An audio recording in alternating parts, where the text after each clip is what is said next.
This video is sponsored by the Design Mechanism, the makers of Mithras. Mithras is a registered trademark of the Design Mechanism Inc., used with permission. All rights reserved.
At least good night from him. Right, we are here. We are here. A little bit late, but we are here. That's the most important thing. 2 minutes. It's just a few minutes, that's all right. I feel Medivac's trying to escape out of his box into... Oh, you betcha. Into the box next to him. Or he's got more of his bookshelf than he has of him on his camera. You want me to move my camera? You want me to go like... Oh,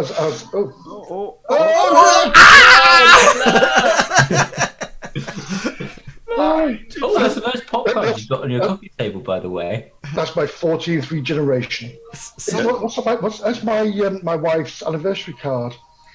Is it? It's like the tree from Game of Thrones. I'm just turning down because somebody is actually popping the top of the bar at the moment. Is it me? No, I don't know. It's not me, is it? Is it me? Well, I don't know now because I've turned you all down. So I hear that so often. Oh no, just then it popped again. But, It was me. No, it was me. no, it wasn't. You're. Was it me?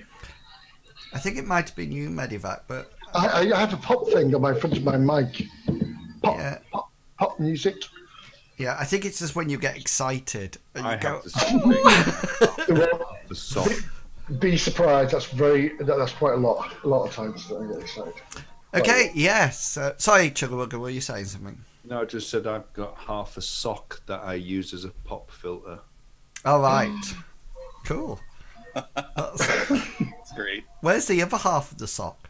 You don't want to ask that question. He's eating it with barbecue sauce. Well, hello everyone. Hello and welcome to this week's adventure using the rule set of Mithras. The characters are in Norport, which is to the northwest of the continent of Odes. They are on the trail of two scholarly individuals dressed in dark robes, and they have been following them, and they think that they're actually getting towards the Chaos Mother's temple.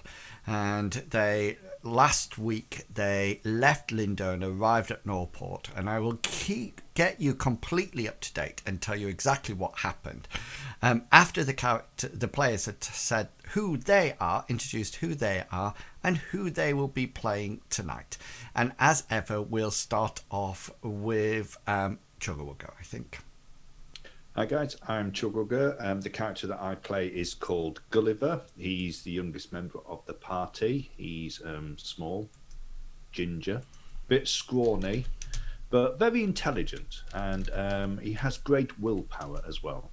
His chosen specialized subject is that of sorcery, one of the spellcasting abilities I'm in Mithras.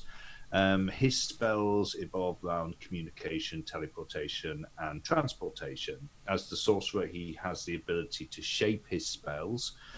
He can expend shaping points and change various aspects of the spell. He can increase the range. He can increase the number of targets that it will affect, the intensity, how powerful it is, or he can even use his shaping magic to combine various spells together into a single casting.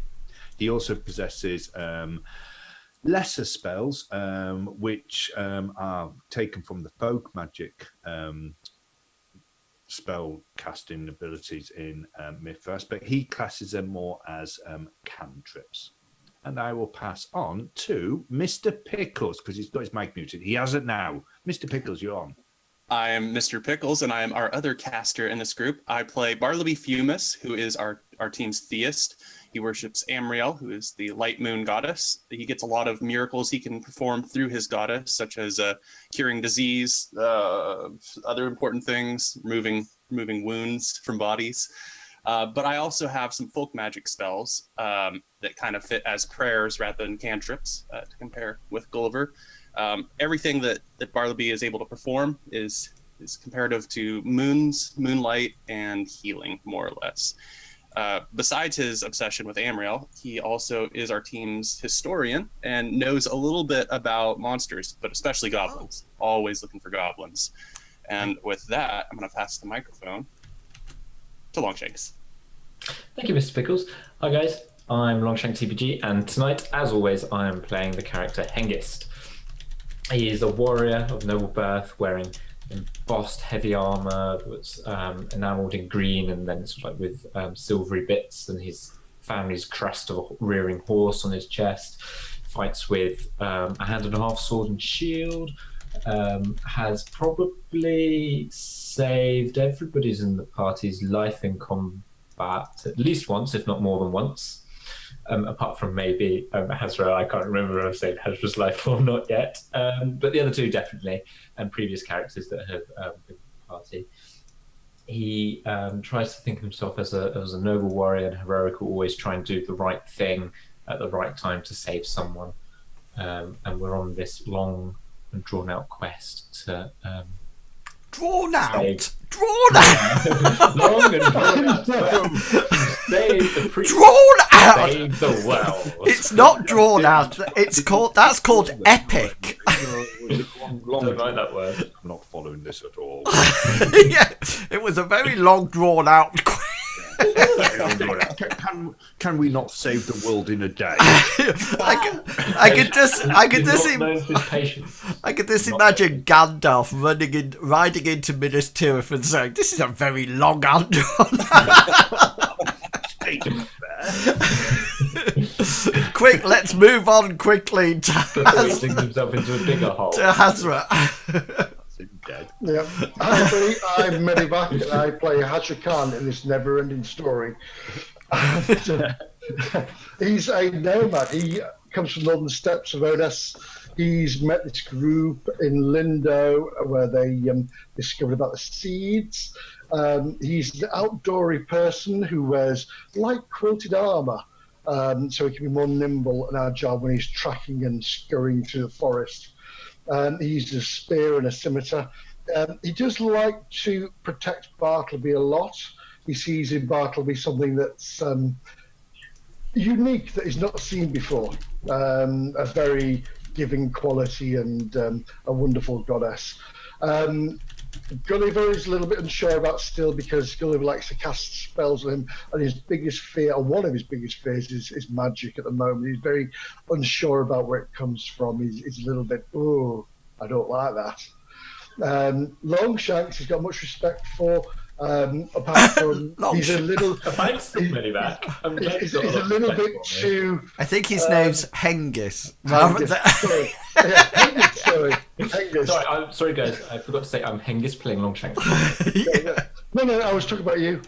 A lot of respect for Hengist, although he's not too fond of his strict honour-bound rules. But he loves the party. He would take an arrow for them. Yeah, that's it, really. I will pass it on to In Wales before I ramble more. Do you know, I could just imagine later on in this adventure, if we actually come the long, drawn out adventure I that know why you start with me now, by the way, on the introductions. but Never end story. you do realise, Hasbro, that as soon as the bowmen pop up, you know, they're going to say, right, Hasbro, take the hours for us, go for it. I used to be an adventurer like you, so I took an hour in the knee. Don't worry, you'll have plenty of time to get that. To get Has that. the pincushion. Left leg. Yeah. Okay, so let's do a quick recap because I had to go back and check out the story. Not the story, but where we were actually up to. So at the end of last adventure, you had journeyed from Lindo through a portal created by Gulliver's mentor up to Norport. They didn't know where the portal was in the new town because magic is seen a lot more sinister and people act suspiciously towards it, and there was nothing like there's no orders up in the far northwest of the continent. You did appear in what appears to be a tavern cellar, and if you remember, you got accosted by a very friendly lady who introduced you to her colleagues as well.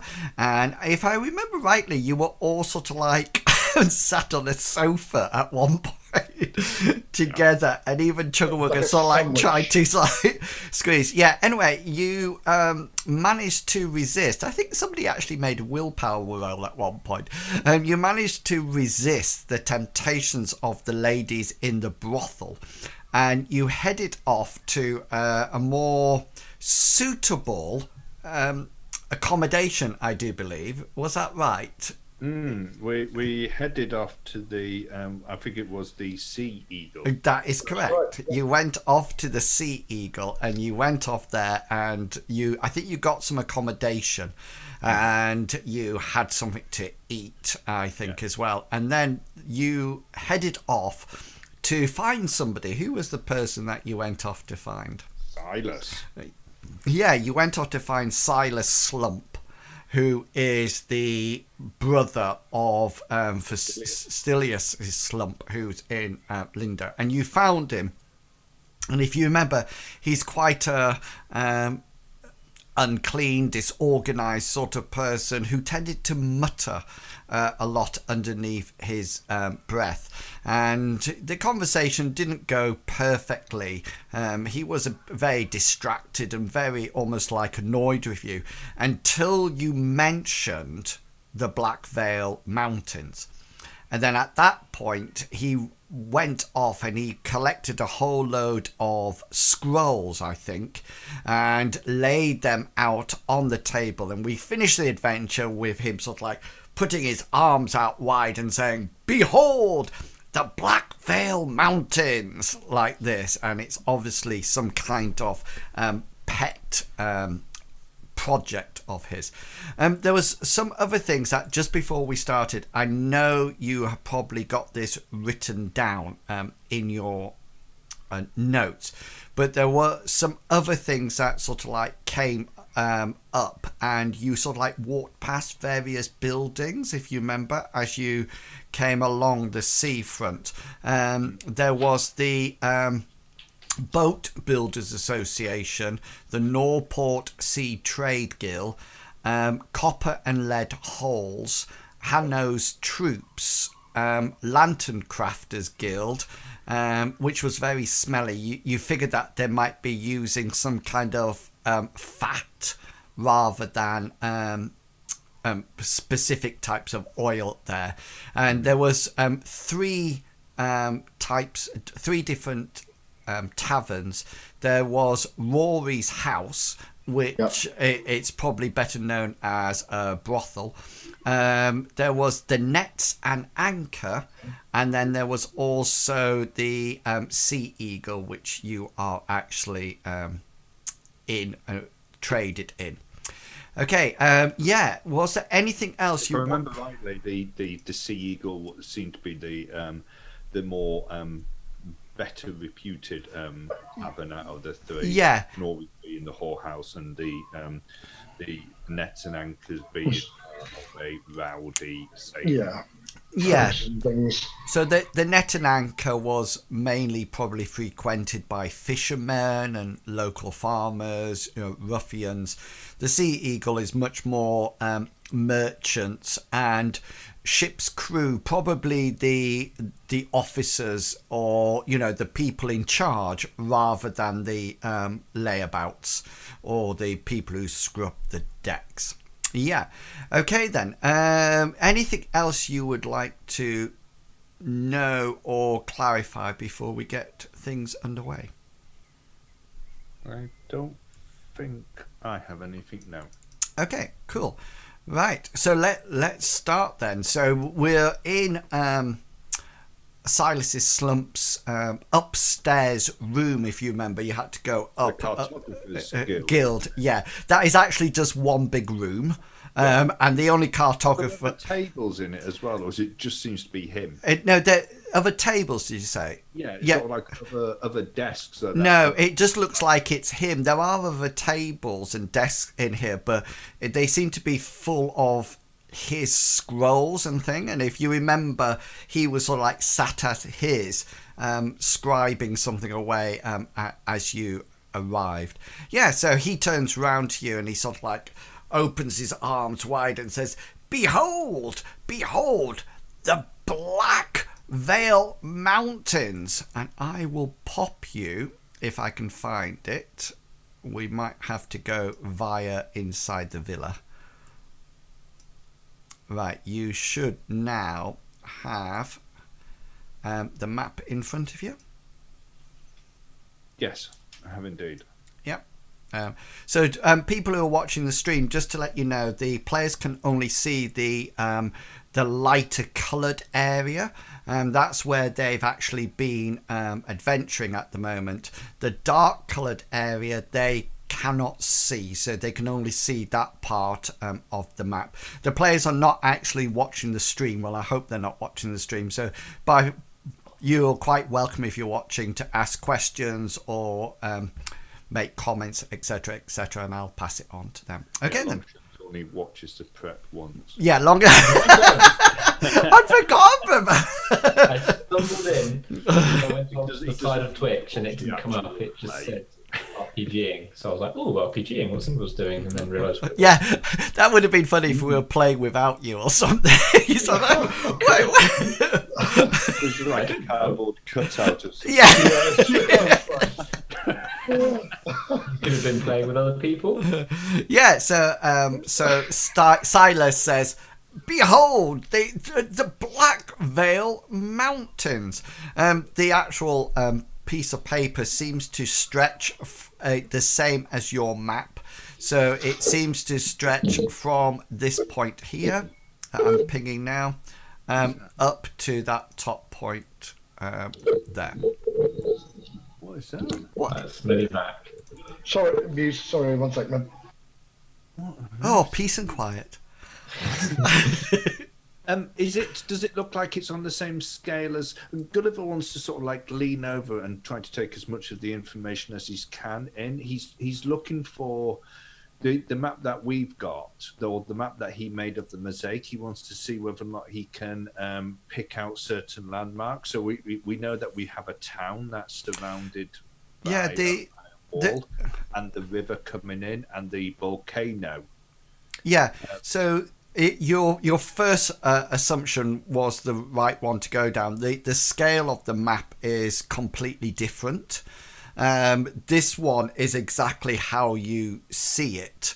Do you wish to tell or discuss with Silas any of the areas names that I think Bartleby, after your history roll, picked out some of the names on that mosaic map.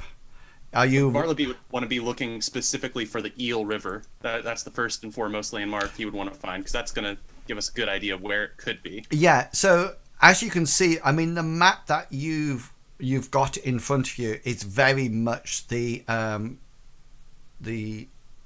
scale of the map that Silas has in front of him, and you can see that there's various scribbles over it. Just roll a perception check. No, actually, do it round the other way. You don't have any mapping skills or anything like that, Bartleby, do you? No, the best I could think of might be lore history. Okay, But then. So roll your perception, and you can augment it with your lore history. So just for people who are watching this while people get organised with that, basically what happens is that people have skills that are listed between somewhere between 0 and 100, and basically they can roll to try to work out to get a successful skill check. If it's augmented, it means that the player can use a secondary skill to add 20% onto their dice roll. Yeah, go for it. Yeah, okay then. So you sort of like look around, and the whole load of this map, it's very smudgy, and you sort of like look around and you think, good grief, whoever's handwriting is actually this. You know, it's absolutely dire. You know, you just sort of think, good grief, what's this? And you even sort of like giving it a bit of a closer look, you suddenly realise that there's items of food on there as well. There's sort of like a grease stain somewhere, and a bit of what appears to be dried meat on it as well. And as you're looking at it, Silas sort of like you're sort of like looking at it and sort of like moving it a bit, thinking, what's this? And he says, oh, sorry, last night's tea, and just sort of like picks it up and sort of like pops it in his mouth as he goes on. He sort of says, fine area. Gulliver wants to try to get Silas on side, so he's going to say, this map is absolutely fantastic. Whoever drew this must have been a master cartographer. The detail and the it's just fantastic. He's sort of like, thank you so much. It's very rare that we actually get compliments from people about maps around here. Thank you. It is lovely. It is my life work. This is my life's work. I love it so much. Tell me, which one is the Eel River?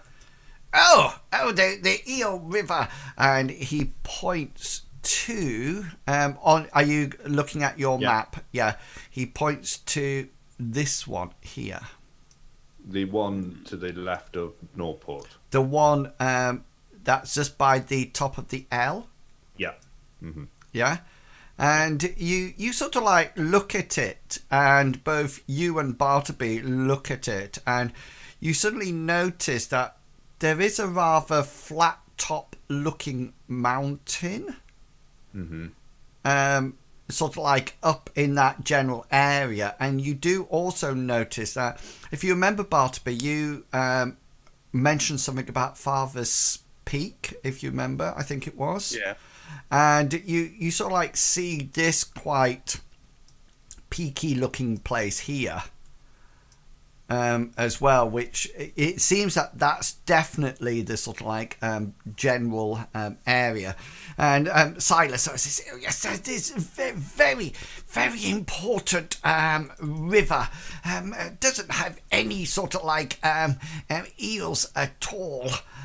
But why is it called Eel River then, if it doesn't have any eels? Well, you know what these old map makers are like. Find a place, pick a name, stick it on. Oh, well, I suppose so. I would have. Is it a large river? Is it still used for boats and things? Oh no, it's not. It's not big enough past the outside of Norport sort of like area to take anything substantial. It's, I suppose, compared to the great rivers, it's quite a trickle. Oh, I didn't know whether or not it was like one of those trade routes, like they have. Do you know when the barges go down on it with carrying trade to the ports? Oh no! It's more of a freshwater river. It tends not to carry merchants or goods or anything like that. And what's obviously Bartleby and Gulliver are around the table with Silas. What's Hazra and Hengist doing at this moment? Well, Hazra will basically still at the door, making sure that everybody's safe inside. He feels a bit like a fish out of water here, so he's just keeping quiet, trying to nod in the right places. Are you inside the room or outside the room? I'm inside the room. Okay, then, cool. And what about Hengist?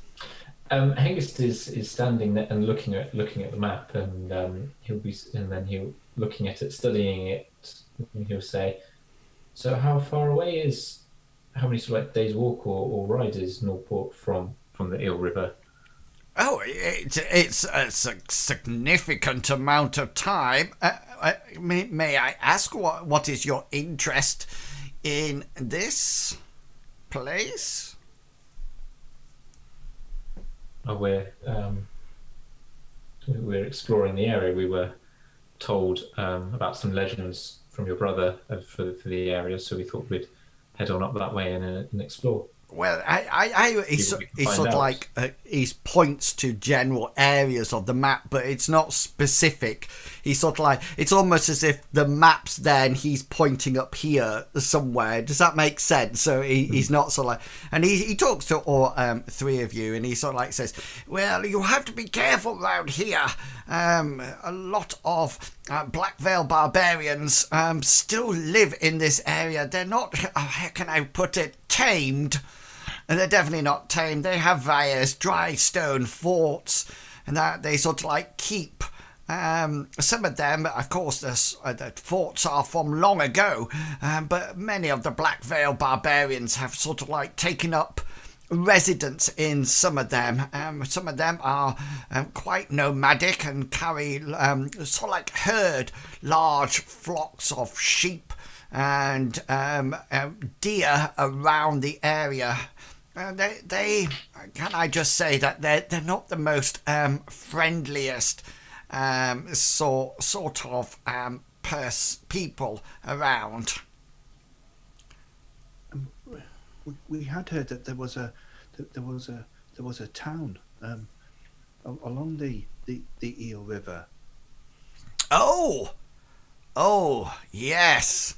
Well, that is. Well, I suppose the town was there at one point, but, well, I'm not too sure exactly what it was called, but a rumour, and this, of course, is purely rumour, is that it's now under several layers of ash and rubble. You see, and he sort of like jabs the map casually. So like, there was a quite active volcano around this area that was rumoured to have exploded and erupted and covered most of the area. It's not clear. A volcano? Erupt? How long ago? Oh, decades, centuries, a long time ago. You know, in the, what we like to call the olden days. You know, the olden days. And you know, can I just say that this is absolutely amazing. Then, within a couple of months, I have had 2 groups of individuals so interested in the Black Veil Mountains. It is so nice that, you know, people are coming to learn how good this area is. How long ago did this other group talk to you? Oh, it was quite a while ago. Yes. Well, I say group.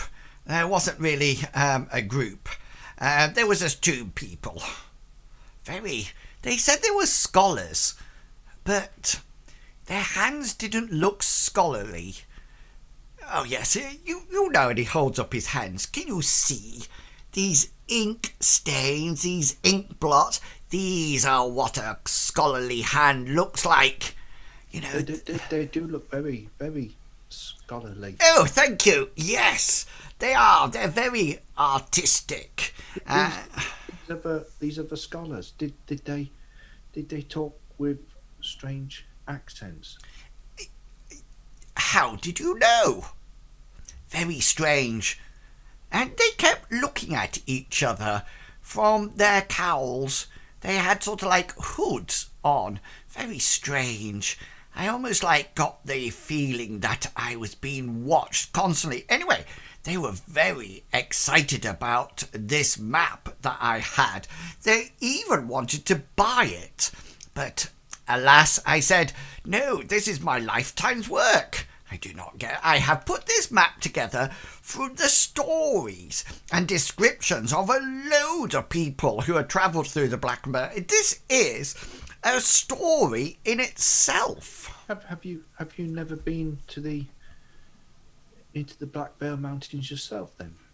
No, he says. He sort of like shows you his fingers again. It says, remember your comment about an excellent scholar. Yes. Excellent scholars do tend not to leave the safety of the town. You know, if I'm not one for battling fierce giant herds of beasts or, you know, creatures that would probably want to rip my insides out and scatter them across the Black Veil Plain. No. But you've never seen the Black Veil Mountains yourself then? Well, apart from here, and he sort of like points out the window. Yes, but I mean up close. Oh no, I'm a cartographer, not an explorer. Heaven forbid. But would you not know whether or not your map was right?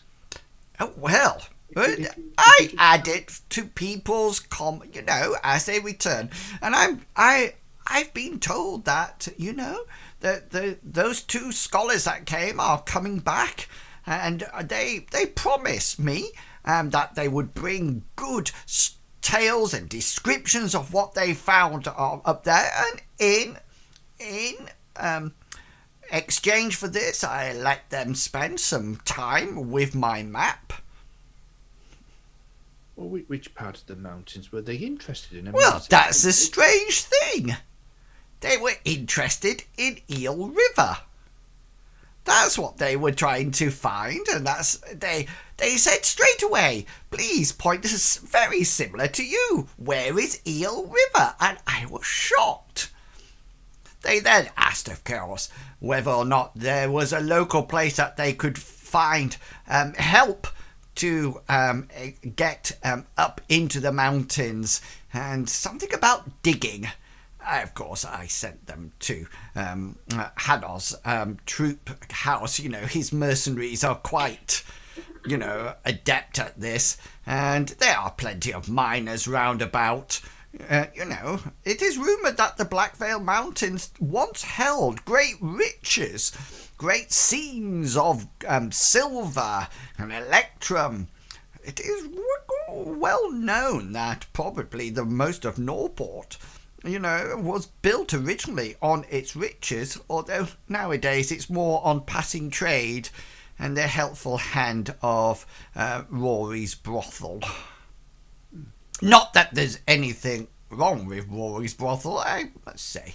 I get quite lonely. I do like to frequent it now and again, but you know, and of course there is good old Miranda. She is very, very good with her hands. Very good. They don't have any rooms, just so you know. They're all taken. Oh, there's normally some vacancies later on in the evening, yes. Has it always been a tavern? Oh, I'm not. My area is the Black Vale Mountains. I do not take any interest in the buildings that are within Norport. Not at all. Hazra, could you make for me, please, a perception roll? I certainly can. Yes. Yeah. Okay, then you're sort of like stood in the doorway, and you can sort of like hear this sort of like discussion going on, and you sort of like every now and again casually look out down the steps that you came up to the guild, the map makers area, and you sort of like look down, and there's definitely what appears to be a young girl. She's probably about 11 or 12. She seems to be stood across the opposite end of the street and watching the doorway, and you sort of like, you look out and you see her, and she looks away, and you sort of like think nothing of it for a while, and then you look back in and you listen a little bit more to the conversation, and then you turn around and look out again. And again, she's still there, and she quickly sort of like looks around away and sort of like pretends to busy herself doing nothing, if that makes sense, and Yeah. then you're sort of like thinking, she's been there for quite a while, and it brings back memories of, I think, was it Thorsten? When you met up with the vagabonds. That's right. The urchins. Yeah, the urchins. Yeah, and it sort of like brings back memories of that. She seems to be alone, but she seems to be quite. She's like a street urchin, and she just seems to be watching and sort of like looking away. After seeing that, I'll whisper to the guys. I'll be like, yeah, you won't be able to whisper to them because you're in the door and they're over by the map. Yeah. I'll lean slightly forward and say, there seems to be a young urchin watching us from the street. It's she's been there for some time, and I think we're being watched. And Silas says, "Oh, they're all over the place. They're like rats, Build a town, get over populated by urchins, Yes, very Mr. unpleasant." Bartleby, do you remember the girl from Full Star? The urchin she befriended? I thought that was in Advent. There's urchins everywhere. Silas, you're right. Advent, so maybe I may be wrong. Maybe it was Advent. But yes. She may be one of those who are watching as part of a group.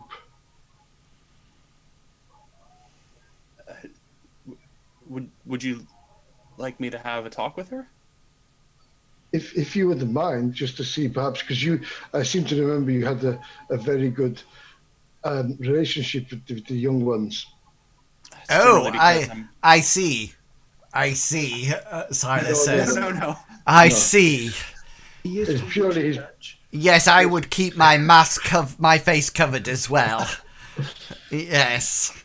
He sort of like leans over to you, Gulliver, and says, "Just be careful."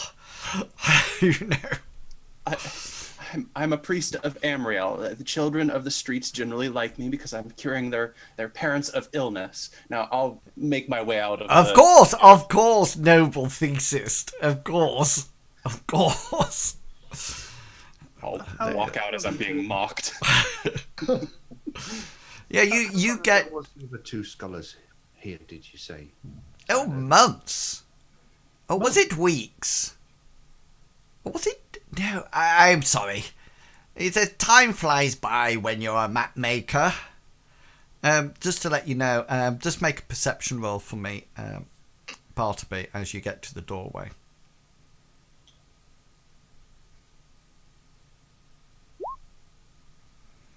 Yeah, and you sort of like get there and you sort of like look around the streets, and you can't actually see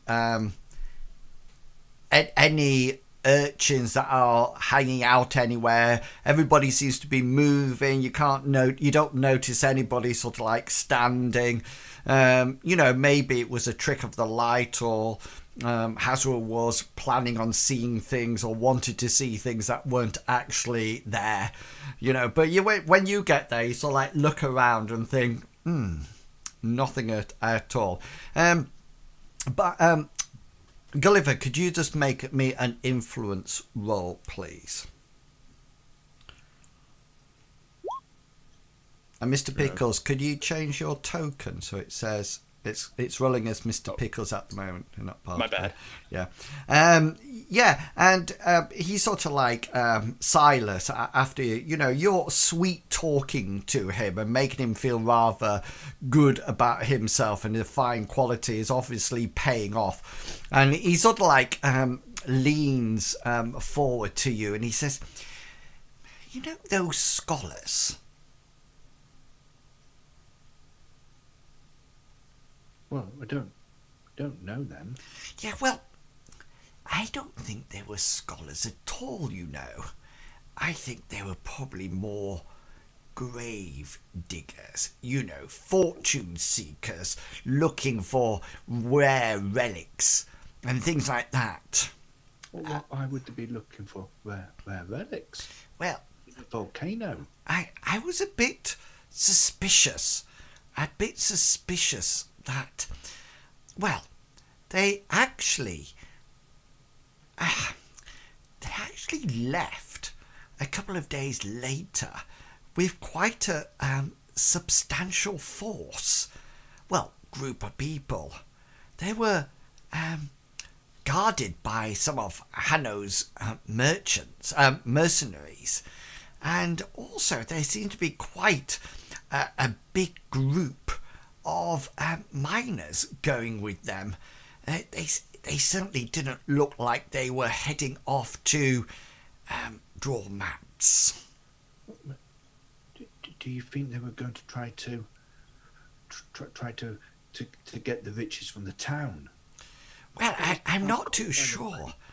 I mean, Hanno would have more information about his mercenaries, but they did look quite tough. And, I mean, miners. Why would you hire miners? Unless there was going to be some kind of excavation? I mean, they could have been looking for anything up there, but I mean, it seems very strange that they might have been miners. You've been most helpful, Silas. Oh, thank you. Yes. Is there anything that you want us to tell your brother on our return? Oh, no, stuff him. Pompous prat he is. There is something that you could do for me, though. And I have been very kind, letting you see my maps, and I might have a little something for you, young man, if you play your cards right. Oh, that sounds... Is it cheese? No. I have this, and he sort of like brings out a smaller version of the big map, and there seems to be almost like a dotted line that is leading from Norport out to the Eel River and then up the Eel River. It sort of like goes on a roundabout winding route rather than straight to the river. He says, I've got this map. It was given to me by a wanderer. And he said that he had used it to bypass the small hill forts along the way that might actually have contained the Black Veil barbarians. I am happy to let you borrow. And he sort of like pauses and scowls at you, sort of like nods, as if to say, you understand that borrow means you bring it back. Yeah. If you can, in exchange for any information that you might find while you are out there. Oh, I'm sure we can. I'm sure when you return, we can enjoy a good meal together and perhaps a nice drink.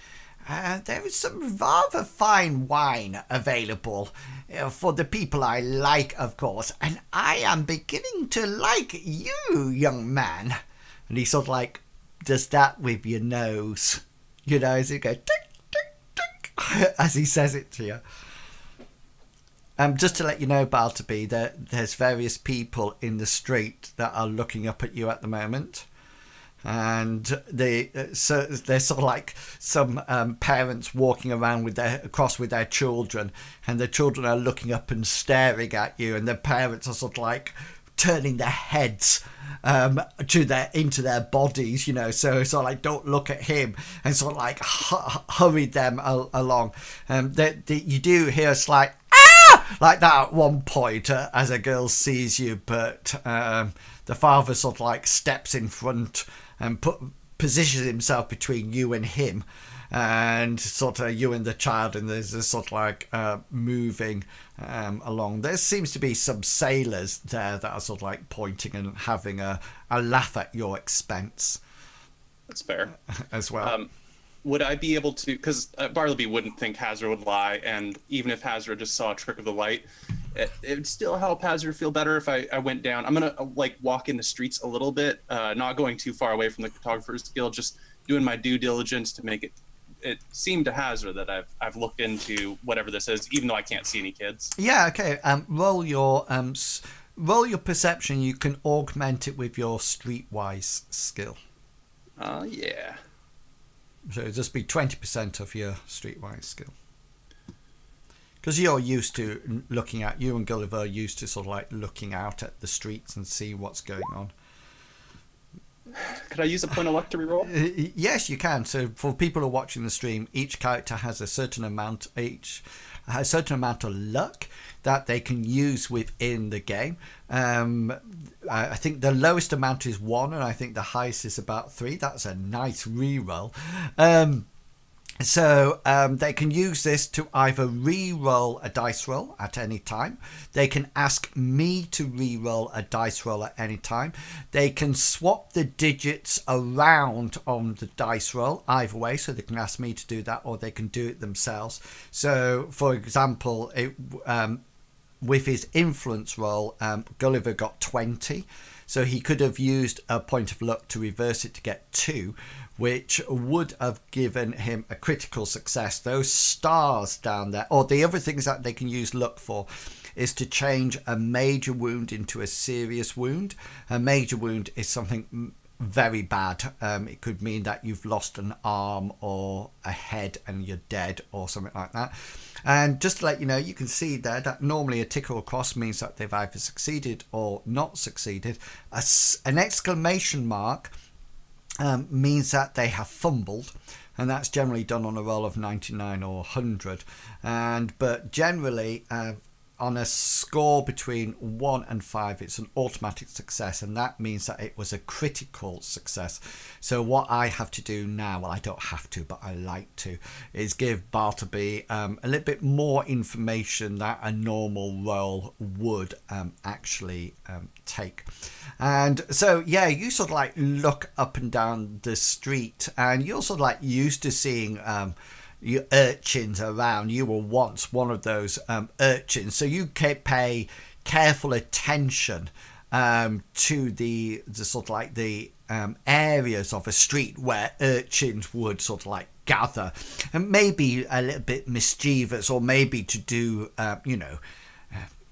illegal things like pickpockets or something like that.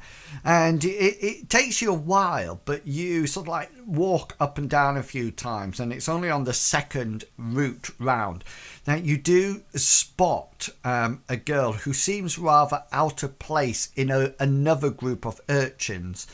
There tends to be sort of like 4 boys, and then this girl. The 4 boys has just sort of like got tunics on, normal breeches on, and things like that. She's actually seems to have some kind of hooded cloak on, they seem to be gathered round talking, kneeling down on the ground. They're all sort of like very relaxed and very sort of like just talking. She doesn't seem to be engaged in the conversation at all, and she seems to be crouched down and rather tense. And she does you notice that she keeps glancing round at you as well. So go. What would you? I was just going to say I'll go ahead and approach her at a steady pace, not a threatening pace. Okay then. So just to zip back to the Cartographers Guild, Gulliver, you've got this proposition from Silas. What would be your reply? Gulliver will say, that's most kind of you, Silas. Of course. If you wouldn't mind loading us the map, we will of course return it. Oh yes, you can Northport, and any information that we find about the lay of the land, we'll of course share with you. Yeah, so you can Although borrow it. I don't drink myself. My friend here, Hengist, he drinks a lot. Yes, and I think we can arrange something. I have a very nice wine that I could introduce you to. You must be of the legal age by now.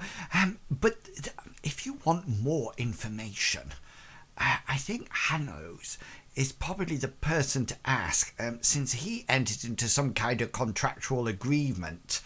And he sort of like looks at Hengist and then looks at you and then says, maybe choose somebody else to do the talking. He's quite, shall we say, proud and very military-like. Oh, that. Oh, right. Yes, I don't get on very well with military people. I'm more of a. Well, I like people like you, Silas. Yes, maybe somebody who finds drawn-out campaigns very long and boring and never-ending, rather than, going on epic quests. I think he's got. Oh no, he's back. I was just getting to my hole again. That's fine. And so Bartleby, you sort of like start to make your way over to this girl who's crouched down, and she sort of like keeps the frequency of her turning around, looking at you approach, gets more and more and more. A dog sort of like whines and sort of like moves off as he sees your masked face. Just for the people who are watching, Bartleby has a death mask that he put on that seems to be some kind of magical mask, and it has glued itself to his face. So he has some eye slits and a mouth slit, and that's about it. If you imagine the guy from one of the voyages of Sinbad, if you're old enough to know that movie, then it's very similar to that guy. But interestingly enough, it's a funeral mask of a quite brave female warrior. So he has much better cheekbone structure in the mask, and that's what's causing people to sort of like move away from him and sort of like shy away in the corner.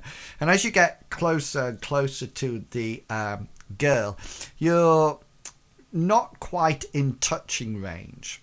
You're about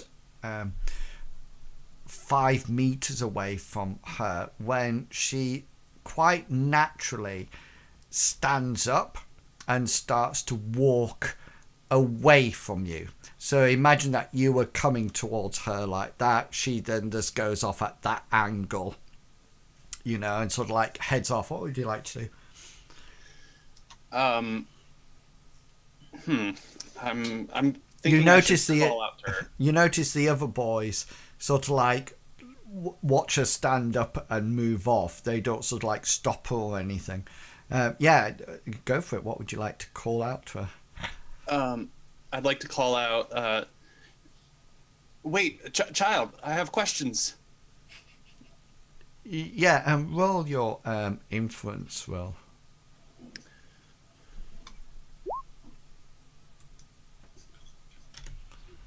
Let me just roll my willpower. That's when she gets a 1. No, I don't mind. She actually got a 16, which is interesting, because we both were successful. But my score is actually the highest. And So therefore so the winning, well, yeah, the winning roll. So she just sort of like pulls the cloak around her. Are you sort of like going towards her as well, or just sort of like staying where you are? Staying where I'm at. I don't want to appear threatening, and if she's gonna flee, then I'm gonna ask the urchins she was with some questions, I guess. Yeah, well, the lads have sort of like looked round at you now, and when you sort of like call out to her and she sort of like heads off, they sort of like look at you and just say, "Oh, you weirdo! Leave her alone." I'll turn to them and say, I'm sorry. I thought she seemed threatened by me, and I wanted to clarify. I'm a priest of Amriel. I am of no threat to. Is Yes, that real on your face? They sort of like stand up and sort of like start to move over towards you. They seem to be quite interested in your sort of like your mask. It's real. It is a relic from my goddess. If you wanted to poke it, you can. It might solve your curiosities. Who was that girl, though? Yeah, and just as you ask that, you feel... it's one of them goes...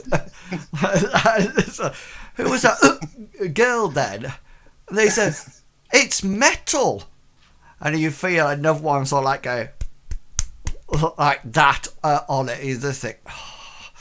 You know, they say, what do you look like inside there, mister? I've been told much uglier. Are you like but ugly in there?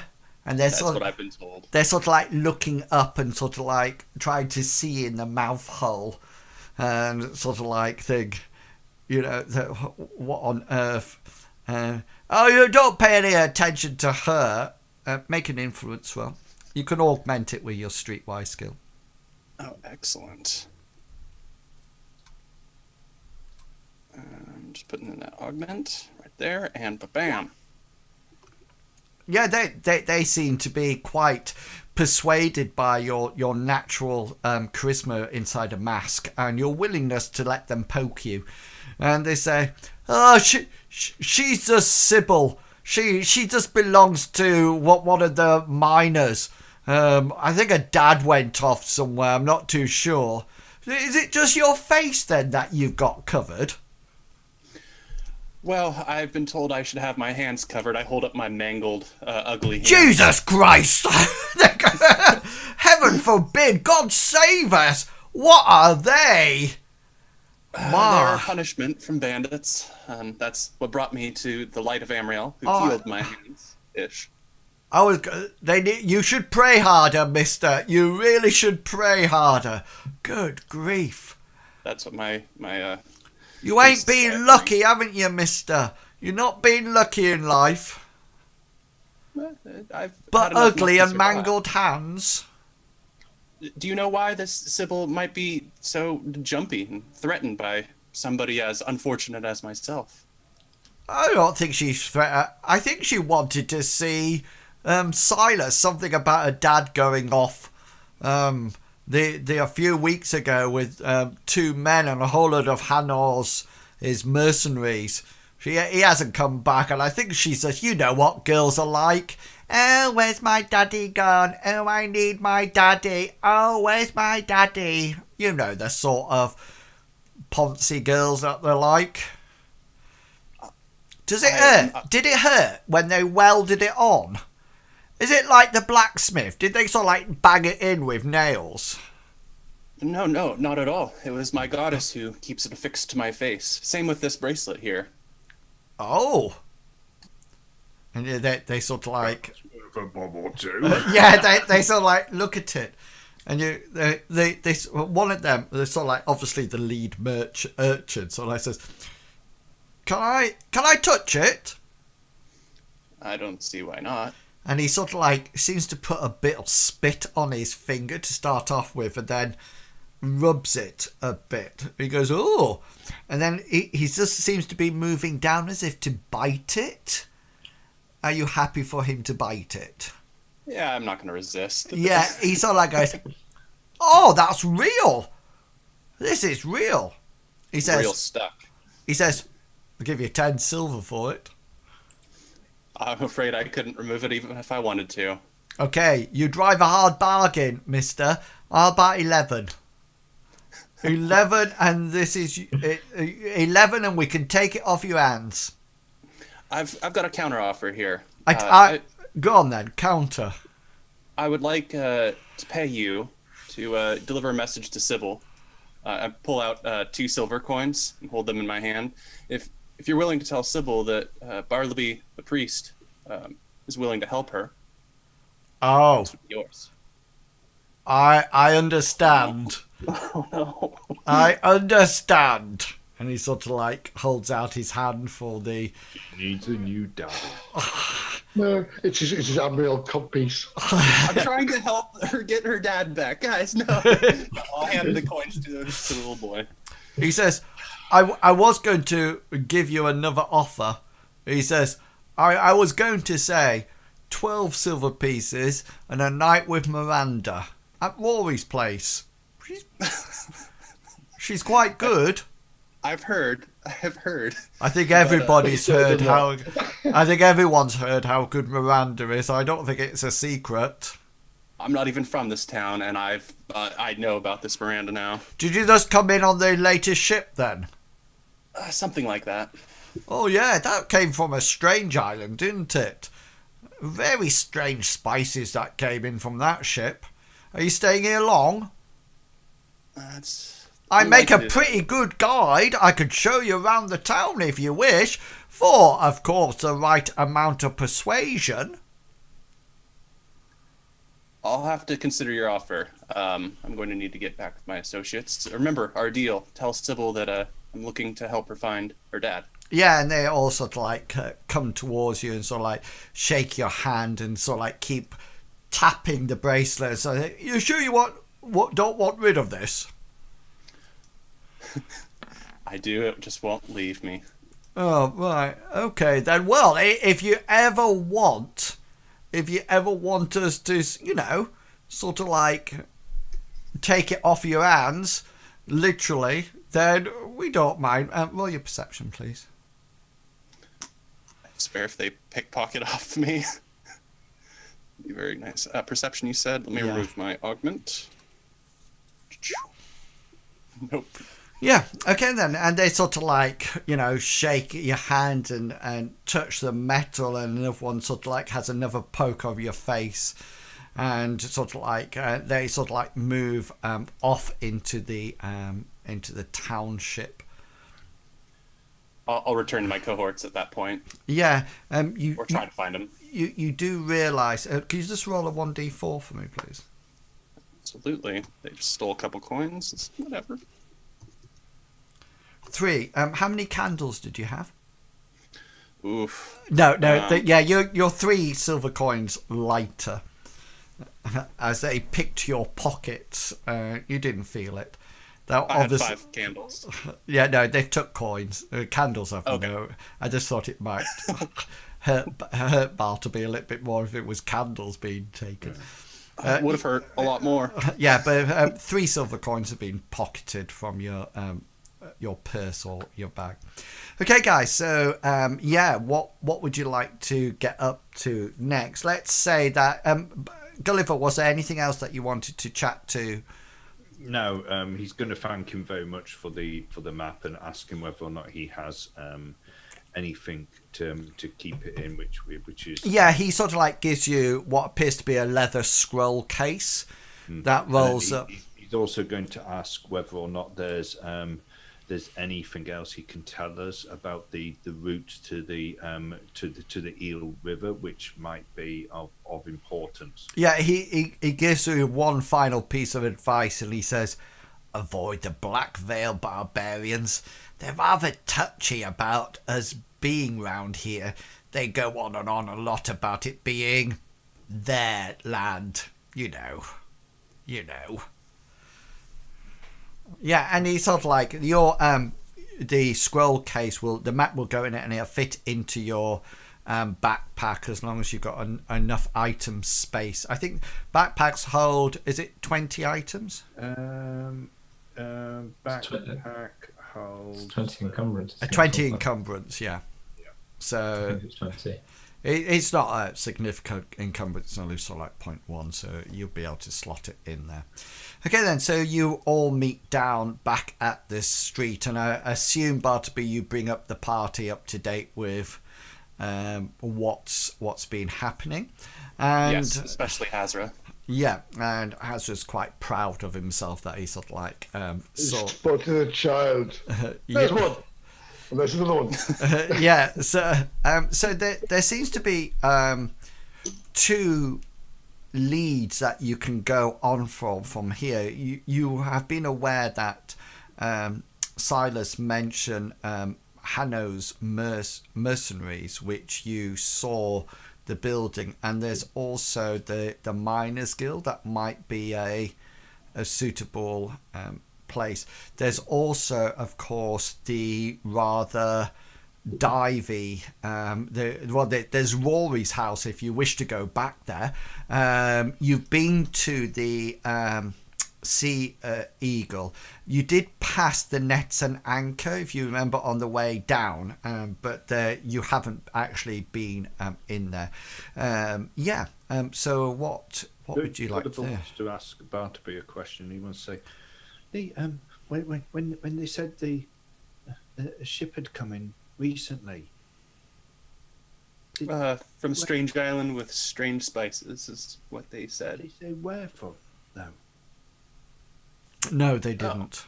I guess they didn't, Gulliver. I was just thinking about it. I think Silas was wrong with his that it was several months ago that the road people were there. I think it's just because he's too busy with his head in books and he loses track of the time. But how did they get here? They must have travelled by either through the portal like we did, in which case somebody in the Order of the Kraken must have opened it for them, or they must have travelled by boat, surely. He said it, sorry, Bartleby, sorry, but yeah. Are you all there? So are you just? I presume that everybody's there. So. Well, I was going to say that when we first appeared in the place where we came through, there was no sign of anybody going through before us. The place was dusty and covered in, there was no sign of any passage. So in which case it must have come through by a boat then. But that would have taken a very long time, much longer than the time they would have gotten since going to Lucius Villa. It would have been months. We should be significantly far ahead of them. Unless they managed to take a portal somewhere closer, but not as close as we were. Maybe we gained, but not as much. What about these portal things? You say that there are only certain ones in certain places, but I remember one that was hidden in the Count's castle that was under a rug. Was that his personal one, or was that one that somebody made there? I don't know anything. It's magic. I know from what I saw before. Can anybody make these markings on the floor? I don't know. You can roll your you would need passion, to be if you wish. Very good at sorcery. Who's providing the background singing? Medibel. That's Lisa. Sorry. Tell her I'll throw a few coins her way. Just... She'll take a top off for that. What? You have to pay, do you? Take your top off. Yeah, I'm married. Do you wish to do anything with that roll, Gulliver? No. I'm thinking that with him being an apprentice, Gulliver probably doesn't have all that much of an idea where it's... Have you actually got the mark spell? No. No. Okay, then that would make sense then. Yeah. So the other things that you haven't been to is the Northport Sea Trade Guild and the Lanterns Crafters Guild. Those are the other two, and the Boat Builders Association. I say we go to Hanno's troops and see what we can learn there. It seems that a lot of our connections, they might be able to tell us how many men will be hired. We might have a problem there. Why's that? When I was talking to Silas, it sounds like the person that's in charge, I think he's called Hanno, because that's why it's called Hanno's troop. Well, he doesn't like people like me and you, Bartleby. What? Educated. What? And I don't think he likes people like Hazra either. Doesn't like Hazra? Who could not like Hazra? That's because I too am educated. He doesn't like goof people. Just to let you know, this way you're thinking about this. I know you all went to the Cartographers Guild, but just to make you bear in mind the amount of time. So, if you're planning to all go to one place and all the other place and all the other place, then it's going to eat into your time. While you could actually, if you wish, split up, go to your own places and then come back and, decide. If you're going place to place together, you could probably see one more place, maybe two today if you all stick together.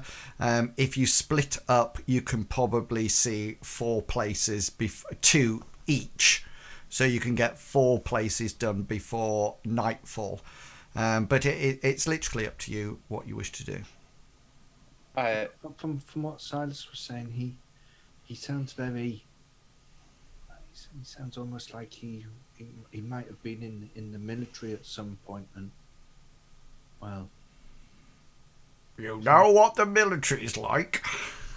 I think if anybody's going to get on his right side, it's going to be you, Hengist. Yes, I was about to suggest that I go and have a chat to Hanno. Perhaps Gulliver and I can go to the Norport Sea Trade Guild and find some information on the boat that had arrived from a strange island with strange spices.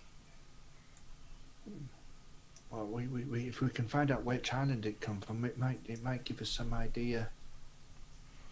And where do you think the spices are going? I don't even know what the spices are. That might help us to... Oh, yes. And what about Hazra? Are you going to your own place or your company Hengist? I was going to come to Hengist purely for backup. I won't go inside with him, but I will wait outside. Just in case it gets mobbed or something. That's right. Tell you guys what happened to him. Yeah. Sort of like standing behind Hengist so he blocks all the arrows that comes in. Yeah. Oh no, hang on. Who's stepping in front of... That's his turn to be tank. Okay then, so you'll be able to do 2 areas before you come back together for your meeting in the Sea Eagle. Can I do a bit more with Gulliver? Yeah, by all means. When Hazra suggests that he's going to go with Hengist, Gulliver's going to say, I don't know whether or not. I mean, we really want to be getting away from here as quick as possible. Do you still need to acquire horses and for the journey?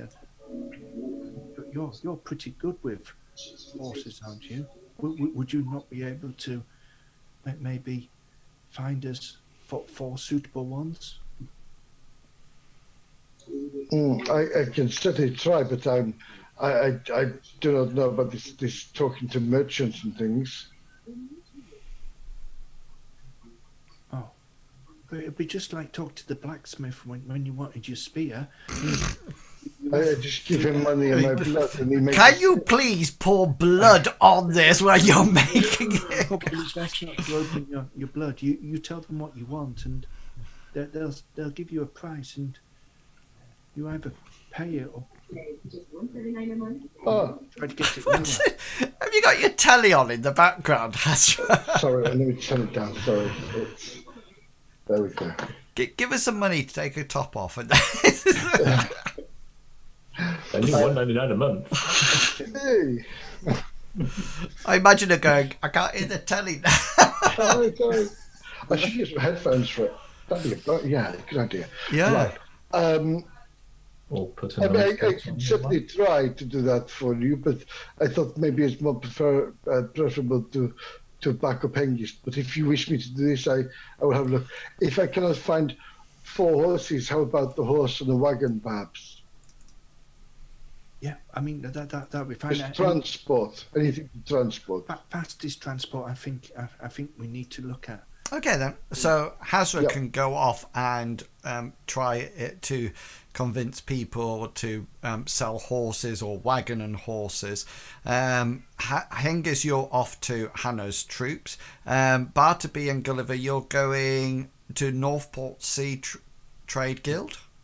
Correct. Yeah. And is there anywhere else? Because you'll probably be able to do 2 separate things, or do you want to do those first, see what information you get, and then decide where to go next? Would that be better? I'm leaning towards going to the copper and lead halls after the Northport Sea Trade Guild, but that does depend on how much information we get, I guess. Okay then. So let's start with the Northport Sea Trade Guild then, which is where Bartleby and Gulliver are off.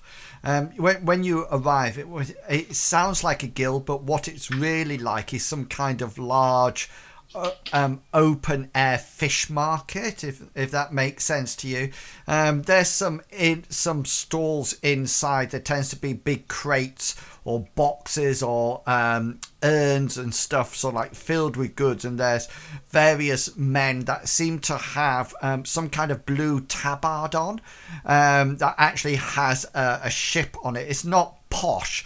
It just sort of like makes them stand out from everybody else, and you soon come to realise that these are the guild members who are officiating the transactions backwards and forwards between various merchants from the town or from Northport and the people who are bringing in the goods and spices.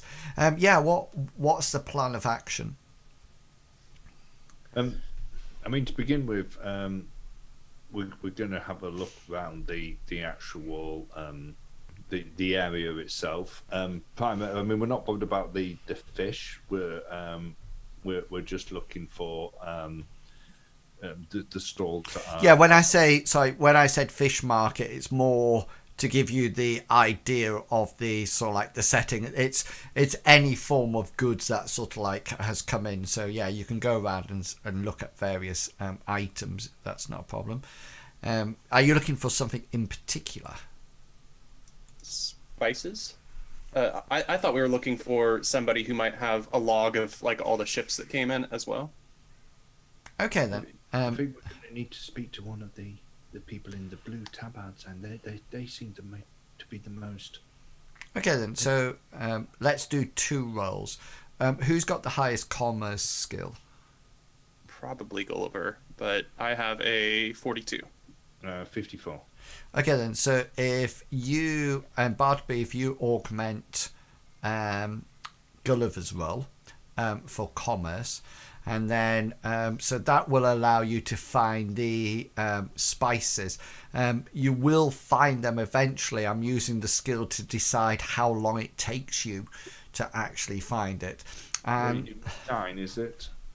Yeah, that'd be 8.4 or 9. Yeah, and then so you. I'm going to use a point of luck. Okay then. So now it's. It won't give me a it will give me a critical. Will it? It's 10%, isn't it? Yeah. So 6, yeah, it will do. Yeah. Yeah. So Use point to look for quick. okay then, and the other one that I was going to ask you for is an influence roll from therefore you, Bartleby, that will be augmented by Gulliver's influence as well, and that is to find the guy and start up a conversation with him. 13. You are adding on. Nice.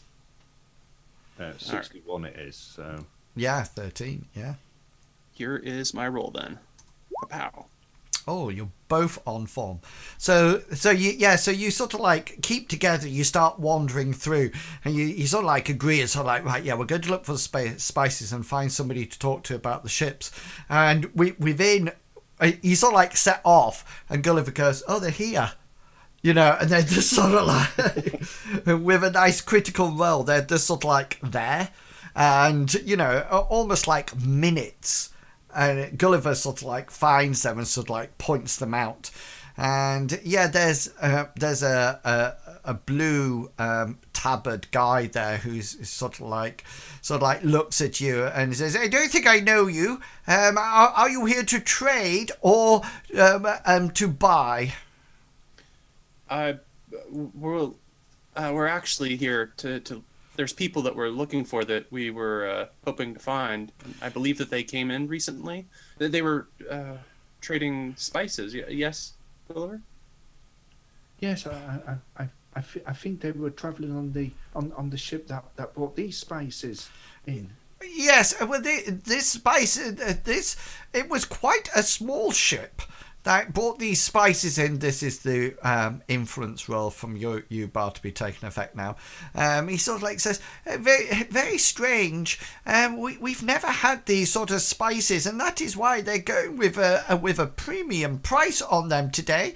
I would be happy to trade with you if you wish. All trade here has to come through the Sea Trade Guild. So yes, we keep a marginal amount of profit for ourselves. If you're interested to where the crew is, they went off with their captain, I think, to the either to Rory's place, if you know what I mean, or probably the Nets and Anchor. It's a rather seedy establishment, but you know, well worth a visit. Would you like to purchase some of the spices? Oh, we would indeed. What is the general price in silver? How much would you like to buy? They're sort of like these 4 urns. They're sort of like a good over a meter tall, and you know, massive, and they seem to have some kind of cloth over the top that's got string wrapped around it. And apparently this spice here is some kind of dye that is very nice for food, but has the tendency to dye your fingers different colours. This, of course, is called, it was an interesting name that was given to me. It's called the Fiery Hot Plant. Yes, I take it that it might be quite spicy in its taste. This you can probably smell this one from here. It is some kind of sweet smelling spice from crushed seeds of a flower. Apparently it has tremendous healing properties. And the final one here, and he sort of like lets you look inside it. Gulliver, you look at it and think, I think that's soot. You know, and this apparently is quite good in the presence of fire. Apparently, it can actually make things burst into flames. But before we buy, I must know, because we are big fans of spice and flavors, of course, but I don't want anything that's gone bad. How long ago did the ship come in with these sorts? Oh, about 2 weeks ago. They've been stored up in quarantine for quite a few weeks. You know it, and he sort of like flips through his parchments. Oh yes, 2.5 weeks. we had to check them, and of course, with any new traders, we have to actually make sure that they everything is bona fido, if you know what I mean. So yes, how much would you like? Can Gulliver see whether or not he can maybe move round to have a look at the clipboard to see whether he can see like a ship name or a captain name or anything like that that's written on it? Yeah, okay if then. it helps, I could distract too while I'm offering to buy some of the fiery hot plant, I believe. Yeah, so okay then. So Gulliver, you can roll your perception, and you can augment it with Bartleby's commerce skill as he goes into discussion. Should be an 8.4 still, or 9. 9, yeah. An ounce of the fiery hot is what I'm looking for. That Good helps job you. I had that 9.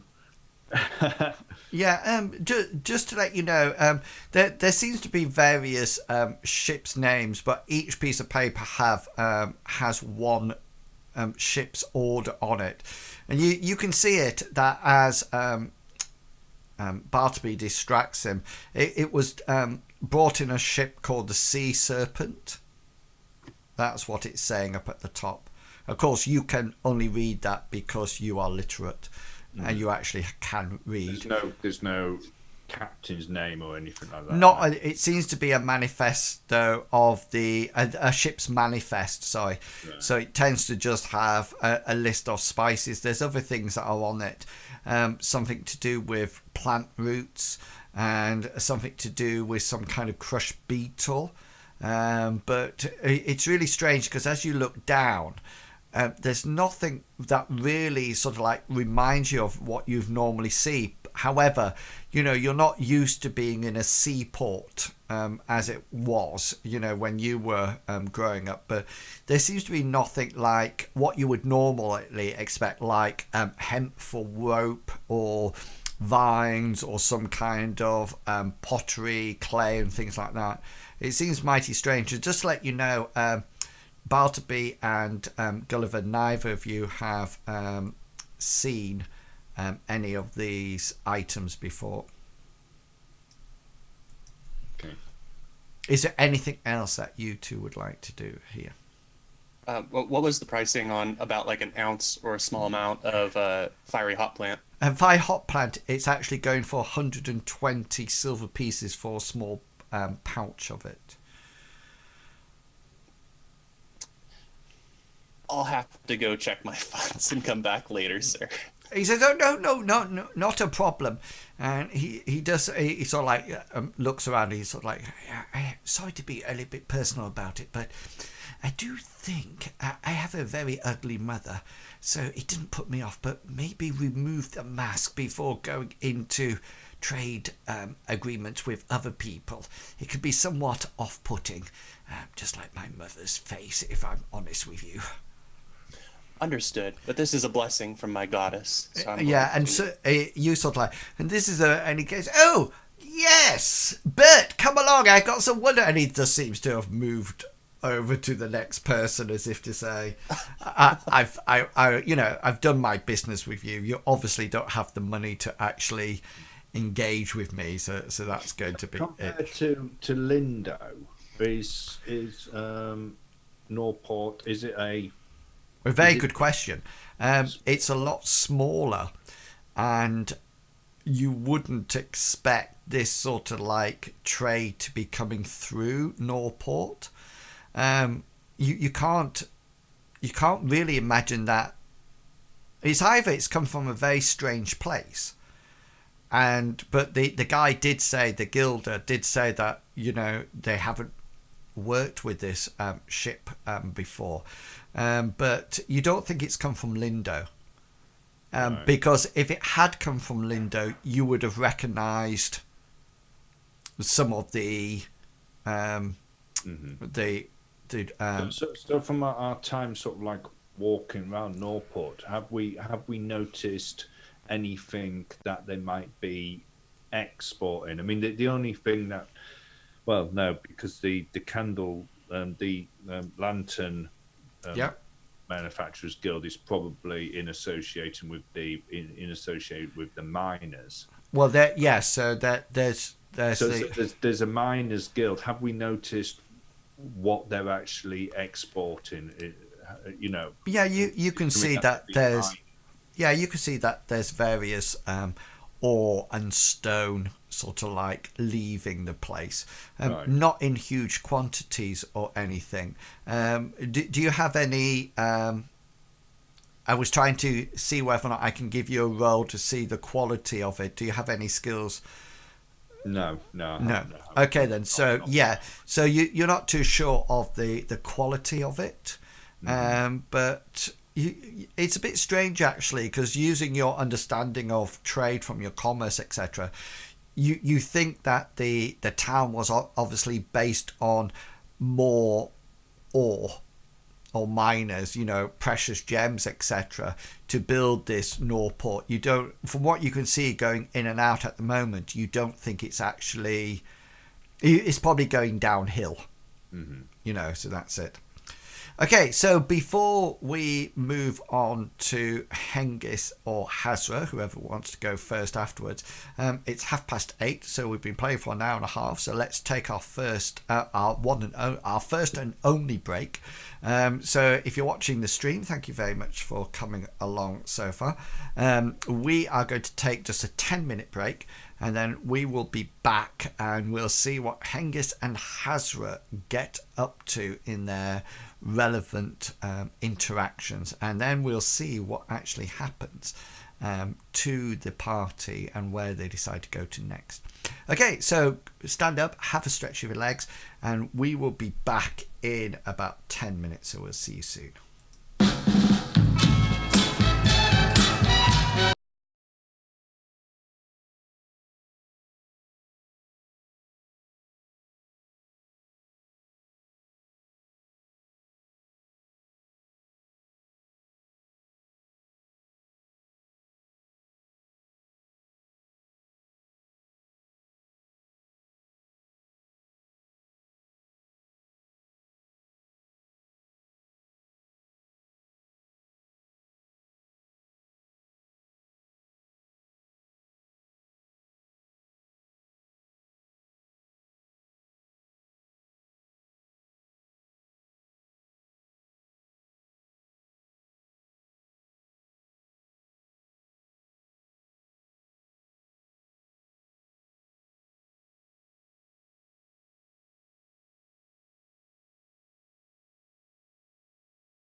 I'm Okay. ready.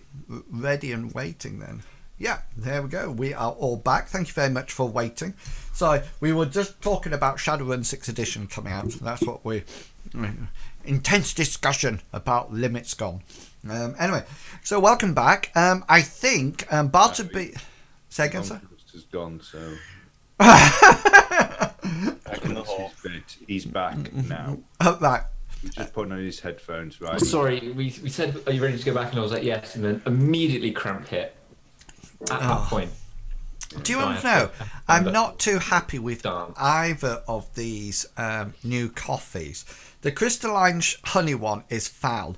This one might grow on me. This is salted toffee macadamia. It tastes like I'm drinking Rochero Rocher. Yeah. What do you have? I A just coffee? drink normal Coffee. Yeah. coffee. Yeah, it's a special edition. I always have to. They come in sachets like this. Or Oh, do you say sachets? They're not sachets. Sachets, you heathen. I drink Aldi's 9 for 200 grams. I tell you what, I my get whatever's £4. this big pack of, or Lidl, whichever one, a big pack of percolated stuff, which is really nice. And you just open up the package. Oh, I know. I just drink whatever 200-gram jar is on offer when I'm going through doing my food shopping. Gold blend or Colombian. I was teaching the students bus stop method, and I always say to them, so we go to do the bus stop. So if you're down south, you will call this the bass stop. Midlands, stop. we call it a bus stop. And if you're from up north, it's a bus stop. Look at, poor Mr. Pickles. He's just sort of like thinking, what? Just watch Game of Thrones, Mr. Pickles.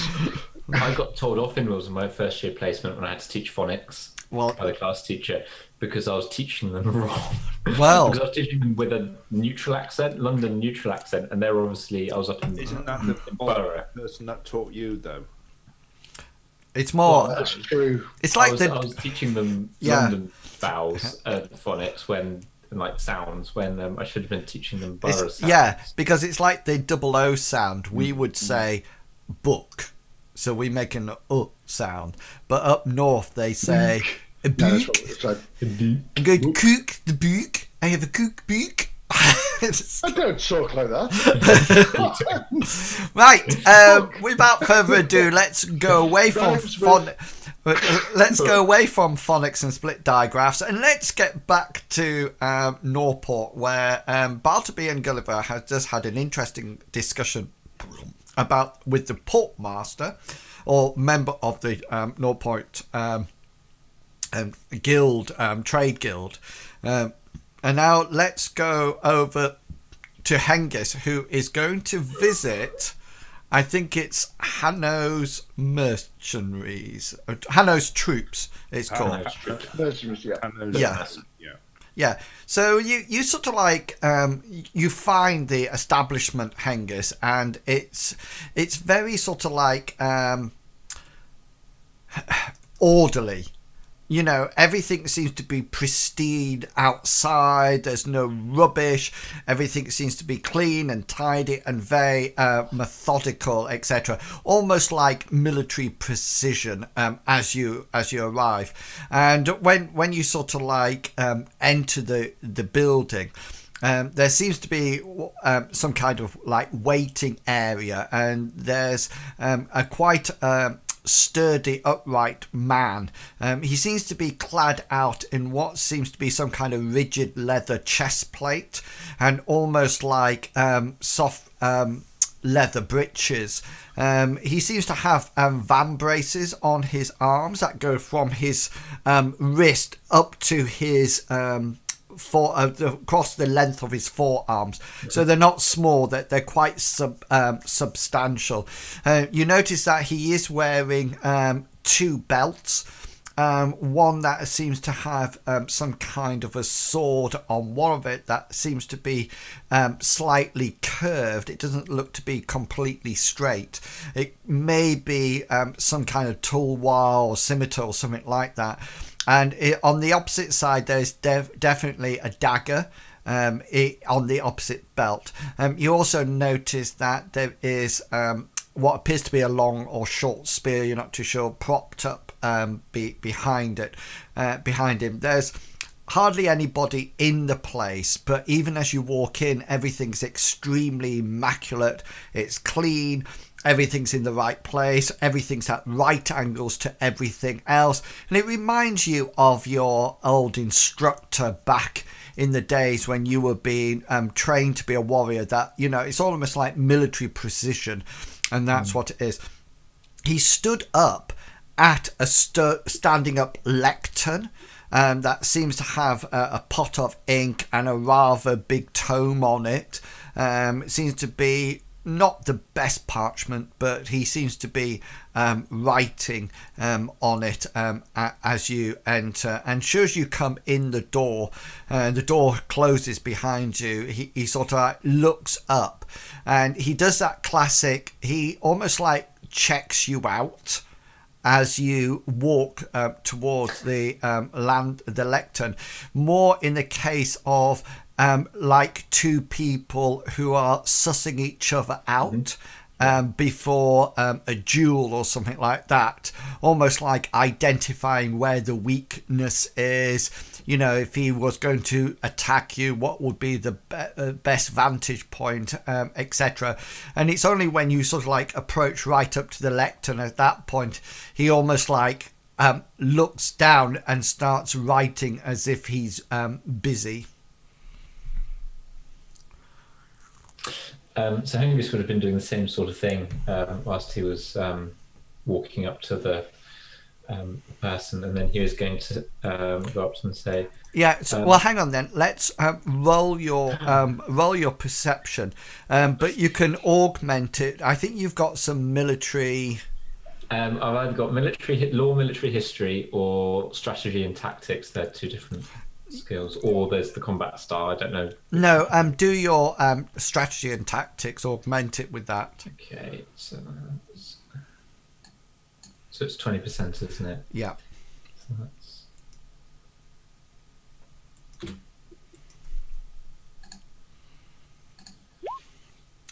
Yeah, you can very clearly see that he's probably ex-military, some decision or some description. Sorry, he's perfectly balanced when he stands at the lectern.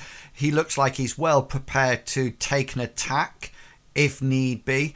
You also notice that the way his sword and dagger are sort of like housed and sheathed, that they will both be able to be revealed in quite a quick dual motion. He looks very confident, and he has short cropped hair and a very, not a fancy trimmed beard, but it is actually nicely trimmed. You also notice that he's got a scar that seems to run down one side of his cheek and across his neck. And apart from that, he looks, quite impressive. Okay. So Hengist will walk right up to the plinth, and he'll look the chap up and down and say, "I've been recommended to talk to Hanno about mounting an expedition. Would you be able to help me?" To where? We're going to part of the Blackvale Mountains. You notice that there's a sudden change in his mannerisms and sort of like stature. He almost like tenses himself slightly, and for the first time he sort of like looks up at you and sort of like says, "That's the second time that I have been asked to provide a company of mercenaries to journey to the Blackvale Mountains." And he sort of like puts the quill down very carefully and sort of like steps slightly back from the lectern, obviously to he's not initiating the attack, but he's obviously preparing himself to do so if need be. He says, I am interested why you are journeying to such a place. Well, we're my colleagues and myself are. We've heard some rumours of treasure up in the mountains, so we've decided to try our luck and gather together an expedition to try and find those treasures. You are treasure hunters, then? By trade, sometimes. I've done odd jobs for other lords and things like that in the past. And mostly of a martial nature, but. And you wish to hire mercenaries to accompany you? Potentially, if you've sent an expedition up there recently, you might know the area and the situation better and can advise me on how many men you think would be needed to take and those sorts of things, and how safe the area is. I have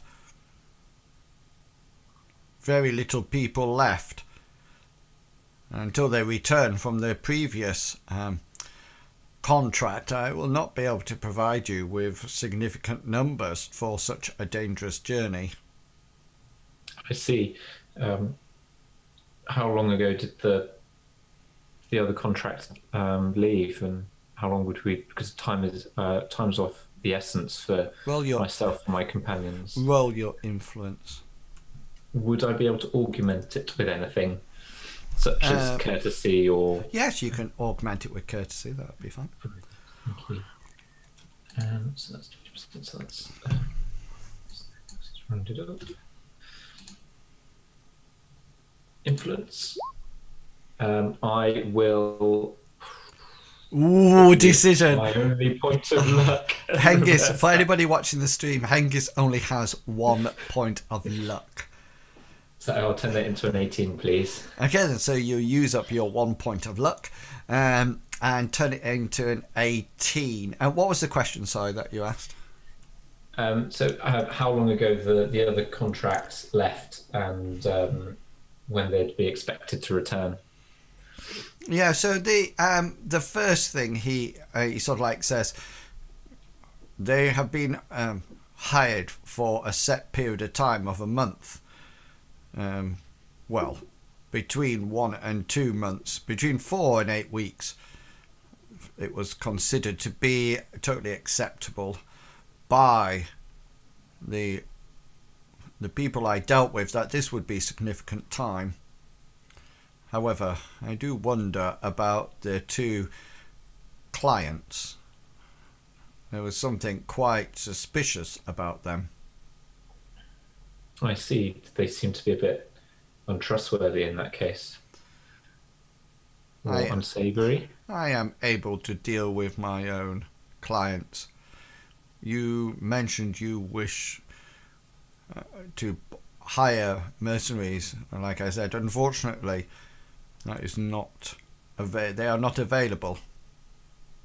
Okay.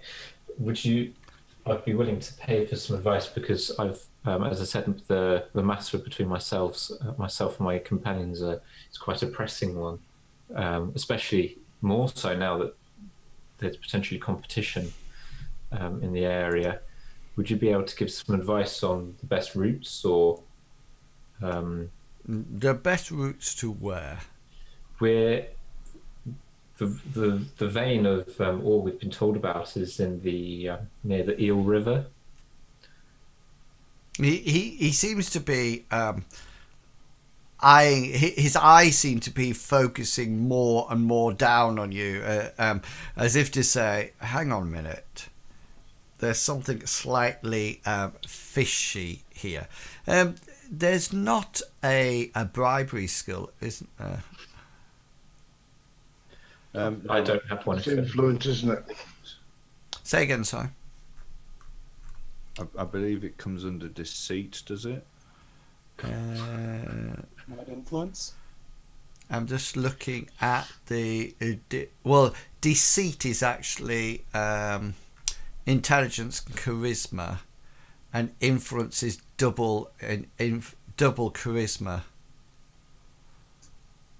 So if you're going to bribe somebody, surely there must be an element of intelligence in there, rather than just your personality. I would have said so, yeah. Well, it's Hengist, it's up to you. You can either roll your influence or your deceit, either or. It won't be. It would if Bartleby or Gulliver was rolling it. It might have been influenced by something, but this is going to have to be a straight up roll. Okay. Because you're literally trying to. Straight up roll, so I'll take that out. I'll do my influence if that's all right. Because the other one I haven't got a hope in hell doing. I haven't got a hope in hell doing. No, you have got a hope. It's 40%. It's not bad at all. That's just a rubbish roll. Just out of interest, even if it was augmented, you still wouldn't have. Or you would have been exactly. Was it 49? I would have got 49 if I'd used my augmented courtesy. Yes, you would have had to use a point of luck. And he sort of like says, "Look, you seem of a fighting prowess. I'm willing to tell you some things. That's very I kind of you. hired out 20 mercenaries to them, and for a substantial amount of coinage. It seemed to be quite a pointless venture. 20 spearmen to guard themselves and a group of miners. I don't know what they actually were expecting to find in the Black Veil Mountains, but the two clients seemed very specific that they needed protection, and I have to say that they had an abundance of coinage to make it actually happen. Is there anything else that you would like to ask him? There was. Let's see what.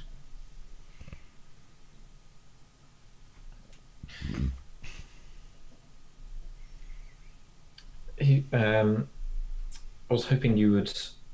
You said that you're expecting it would be till about a month to 2 months. So would you be able to give me an idea of the day's travel between here and that area, and if there was any sort of, because I've heard tales of the Black Veil barbarians. That is so true. Got any information about them at all? I am not a cartographer. I'm purely a military man. I would strongly, he sort of like eyes your battle prowess up and says, you may be able to take out 1, maybe 2 barbarians. I would strongly recommend that you stay away from any substantial force. I'm not too sure what your friends are like, but I would say be wary. And if that's all you need from me, then I am happy to bid you farewell. Ooh. Just hang and say that. Ooh, ooh. Don't say ooh. I just have one more question if you have time. He just sort of like gestures to you. I was just wondering if you'd be happy to tell me the name of your mercenary in charge of the group, just out of interest, because if I'm going to the same sort of area, it might be worth saying hello. Do you know my mercenaries? I don't, but I don't want to be... if myself and my companions happen to come across them, it'd be useful to be able to say, so-and-so, please don't kill us. They are protectors. They are not out to cause injury to anyone. They are not bandits or ruffians. They are trained men. And he sort of like gestures to a doorway behind that you see goes into a courtyard and behind. I trained them personally here myself. They will not attack you, no matter how much the money is. They are not bandits or barbarians. He says both those words with quite an element of disdain, as if that they're below them. They might get paid for their services, but they are combat ready, and they understand the rules of combat. You have nothing to fear from my men. Just mention my name if you come across them. Thank you. That's not that I was comparing your men at all to the bandits or barbarians, but that's very reassuring to know. Thank you, and I bid you a good day. Okay, and you depart. Hazra, you have found what appears to be some kind of stable and wagons and things like that. It seems to be owned by a rather old woman. She seems to be, it looks like she's peeling vegetables into like a pot in front of her. Yeah, it's just like a metal pot. She's just peeling like root vegetables and potatoes and dropping the peel into this steel bowl, and then throwing the peeled vegetables into what appears to be a different bowl. She's got sort of like her skirt sort of like inched up to her knees, as she sits there bent over, and she's dressed what appears to be an apron and quite a robust floppy hat. You notice that as you get close, you figure she must be, well into her 80s, maybe even more. She's got very wrinkly skin. She's got little bristles on her chin, and things like that. And she's sort of like is peeling these vegetables. And as you come close to her, she goes, "Yes, how can I help you today?" Hello, my lady. I am looking to buy or hire 4 horses. Oh, yes.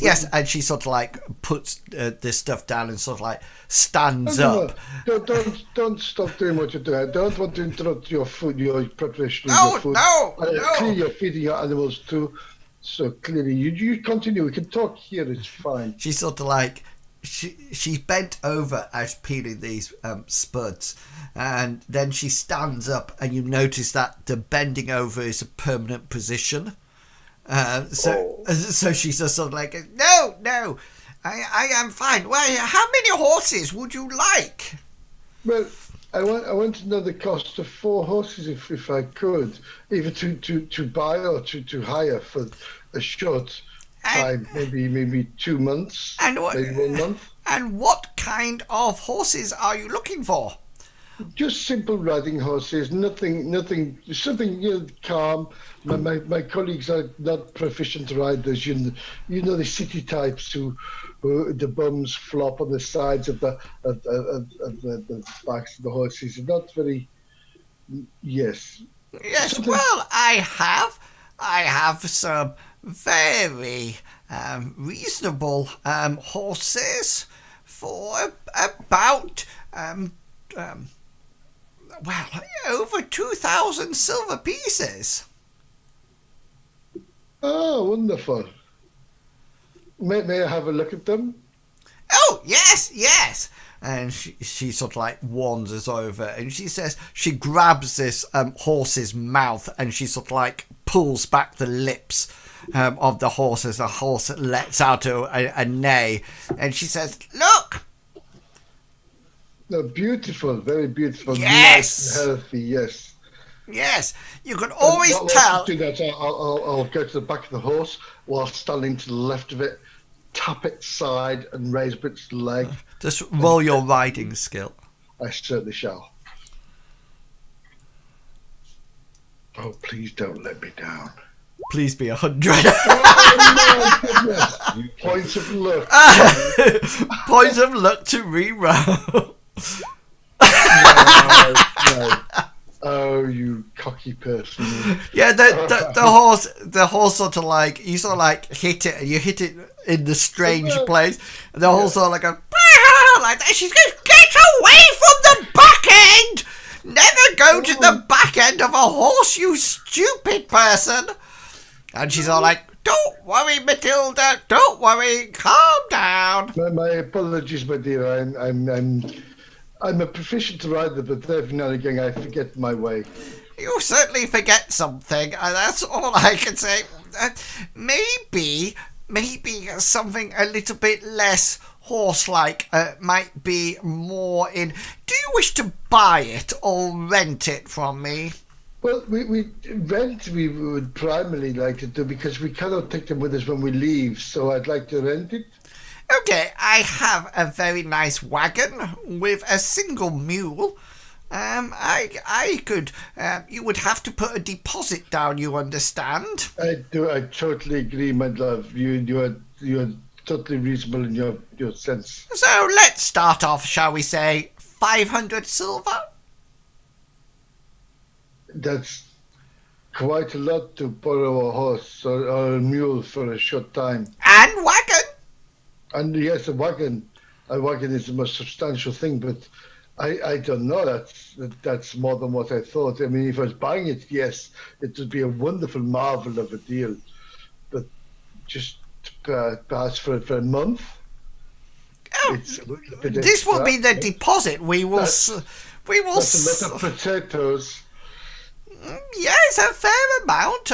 Do you have a counter offer? Well, I mean, I could probably do 50. Sorry, my aged ears thought you said 50. I know. It's sorry. It's the way I say things because I'm from the north, the steppes. I talk in a funny language. People misunderstand what I say sometimes. Sometimes maybe 65. Sorry, my hearing has totally gone. Hello? Are you still there? I'm here. A mule for. I mean, 500 is quite a lot of. For the wagon as well? I know for the wagon as well. It's a beautiful wagon. See, a beautiful wagon. It would be no more. Surely it is Four worth. wheels, surely. Two wheels? Two wheels. Yes, it's not. It's more like a ramshackled. You mean a carriage? No, it's more like a ramshackled chariot. Oh my life! And a chariot on a mule. Yes. Oh, Gertie grows her. She's a good puller. She is, Gertie.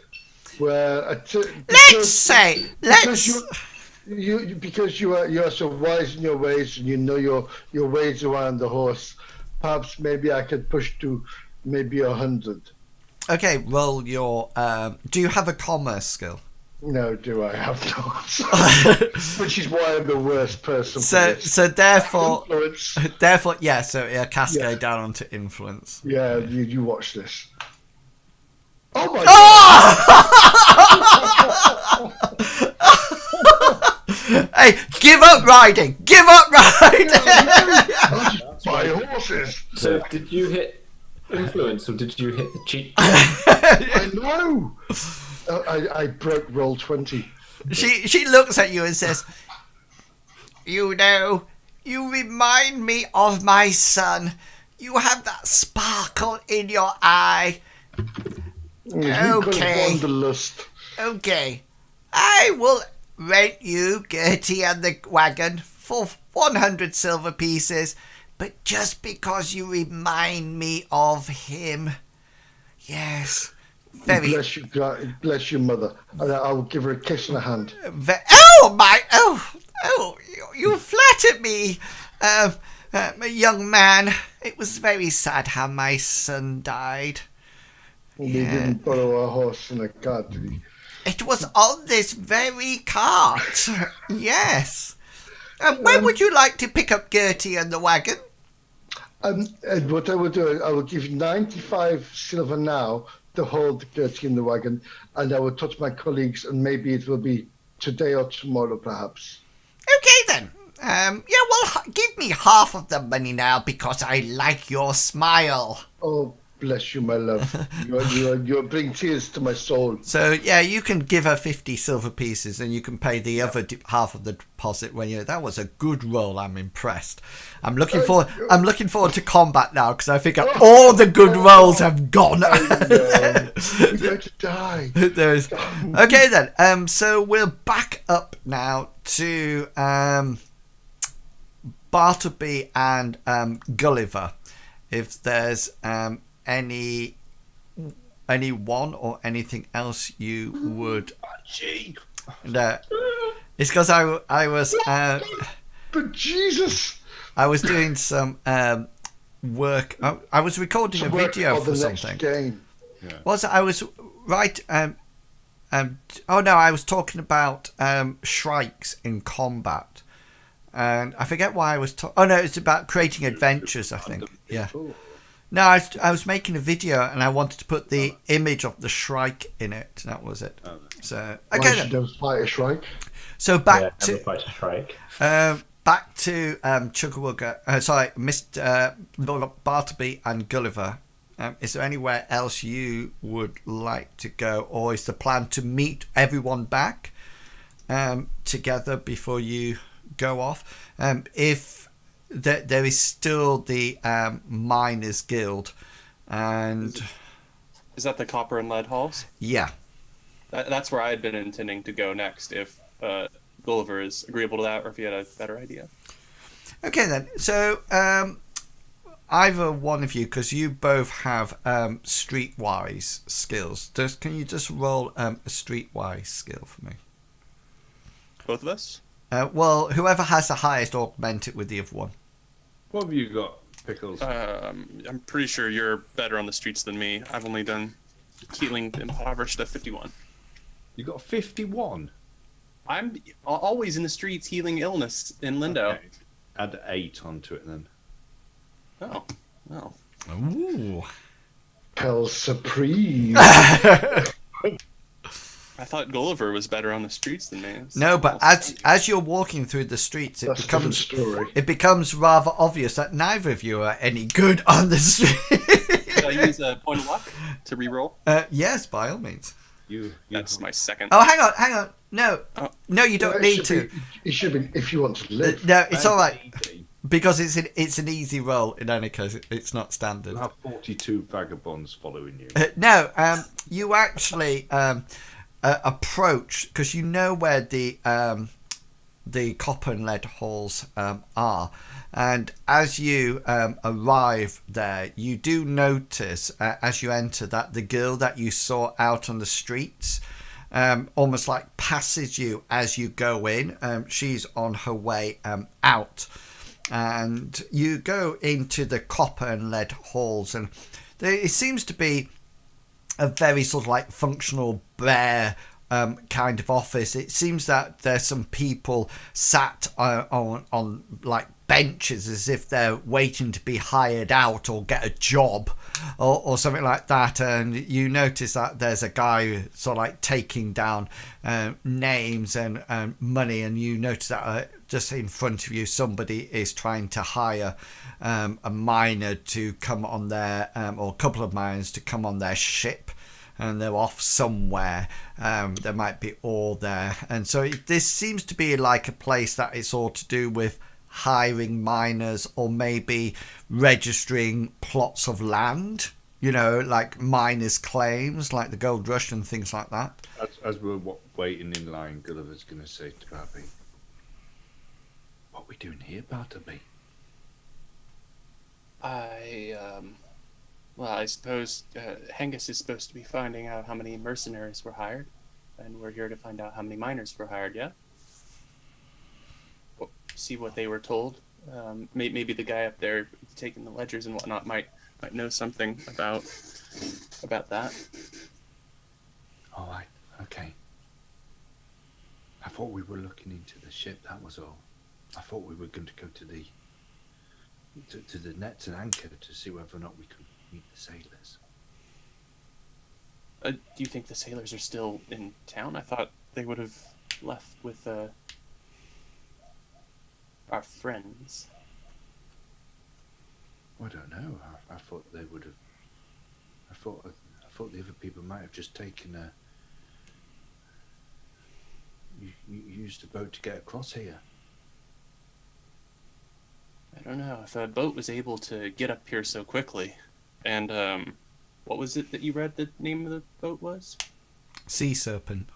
Sea Serpent? That sounds like our strange friends might have tricks up their sleeve. Or a peculiar boat is what I'm trying to say, Gulliver. As you're sort of like talking to each other, you reach the front of the desk. The man sort of like looks up to you and says, "Are you hiring or laying a claim?" I believe we're here to see if a claim has already been laid upon land over in the Blackvale Mountains. Oh, the Blackvale Mountains are all completely claimed out. There's no period of land available up there anymore. Unless you can find somebody to sell it to you, or you're telling me that somebody has had an accidental death and you've come to claim it because they're now snuffed it. No. Well, I guess you might be right. We would like to get some of the land. I believe that some of our, how would you describe them? Some of our colleagues left recently and may have grabbed some miners from here. We're hoping, I don't know, we were hoping to get some more information so we can meet up with them and potentially get that sale. Meet up with my miners or the two strange people that were here? The two strange people are they colleagues of yours then? Oh, yes. Yes. May I take your names? He says, as he seems to turn over the page to make put a new enter in a new line on the ledger. Yes, Jared. Jared, and he sort of like writes a word. Just roll your literacy skill, Gulliver. Yeah, you think it looks like Jared, and he sort of like writes something. Looks bottom. He says, we only deal in first name terms here, unless you're some kind of lord. And then we have to put all their peerage down. And you, Mr. Man with the strange mask. My name, that people call me. Cedric. Just say it's Cedric. People won't laugh. It's Cedric. Don't laugh though. The guy sort of like goes, "Okay then, see Dick, it is." And he sort of like writes down on writes down. Both of you make a literacy roll.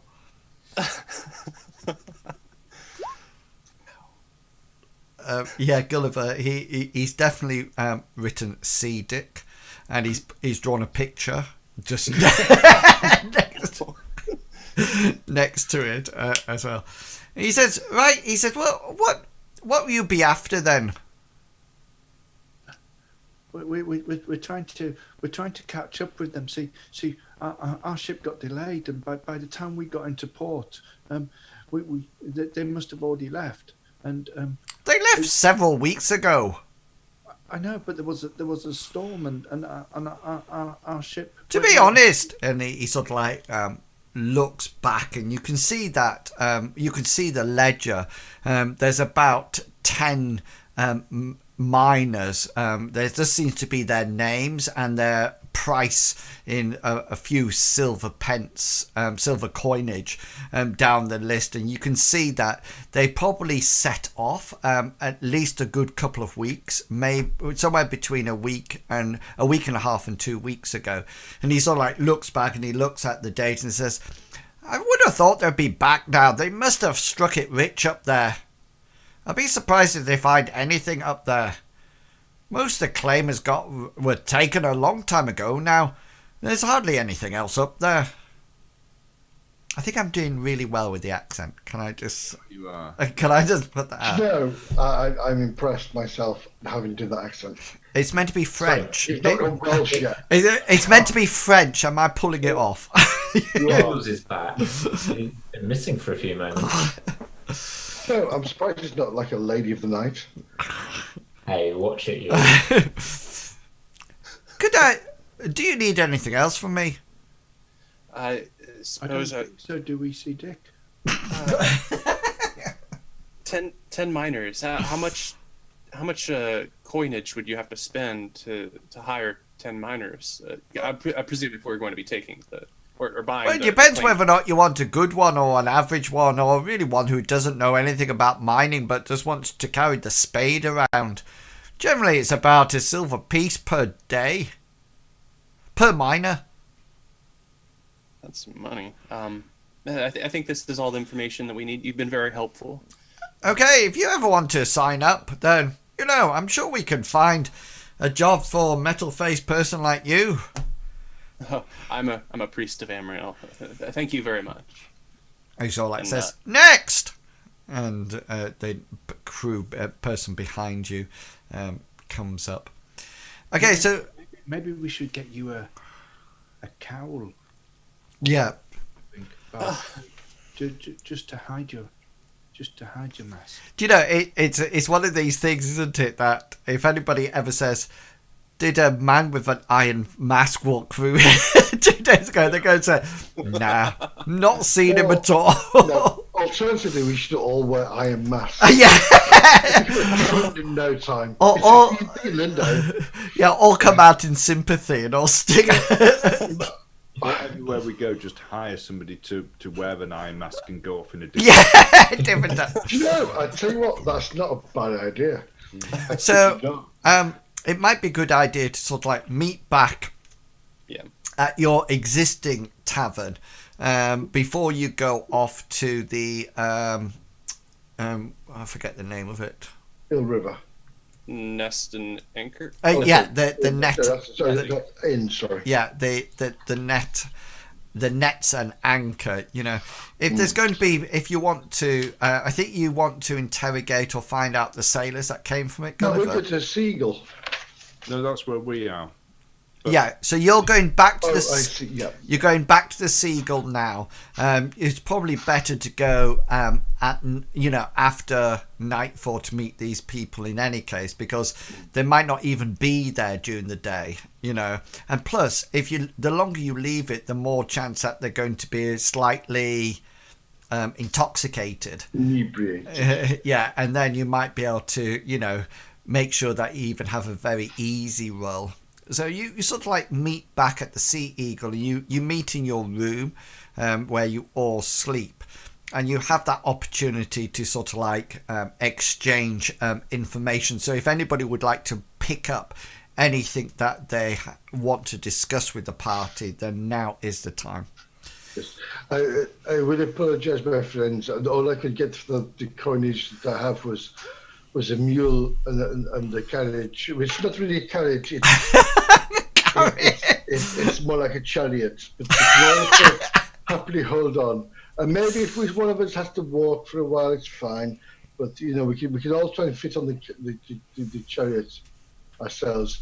But this is when Gulliver says, it was 2,000 silver. Gulliver says, horses. sorry, I get chariot sick. Is it? Yeah. Have this cudgel. Is it going to be faster than walking? Do you think? Well, it'll be faster than walking. But, It's a good question, actually. It's just faster, I would have thought. Well, because it actually has travel times in the rule. I'm dying to know. At least No. to carry our food. We're going to need It will to carry our 20 miners and our 20 guards. No. Sorry, this is the average distance travelled in kilometres, 10 to 20 hours, assuming. Walking, 30 kilometres per day. Well, that's not bad. Okay, horseback, casual speed, 60 kilometres a day. Yeah. Wagon, with casual speed, 15. Oh, my life. The person who's walking wasn't. I'm not joking. Already assuming That's really bad because I do 15 miles in 4.5 hours. God, that's walking. Oh, Jesus. It's just sort of like, right, okay. No. Sorry. Got to feed it as well. Yeah. Well, just think, my friend Gulliver, how refreshed you will feel at the end of this while standing up on the way.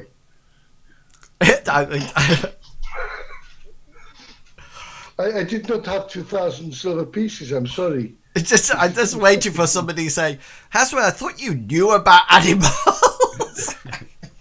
No, I know about steps. So Hasbro tells you that you've got a wagon and a mule, a donkey. Yeah, It's not a wagon. a chariot. We don't have all that much to go on then, do we? All we know that is that they left several weeks ago, and how many mercenaries did you say? Well, he said at least 20 mercenaries, 20 mercenaries, and they're all very well armed.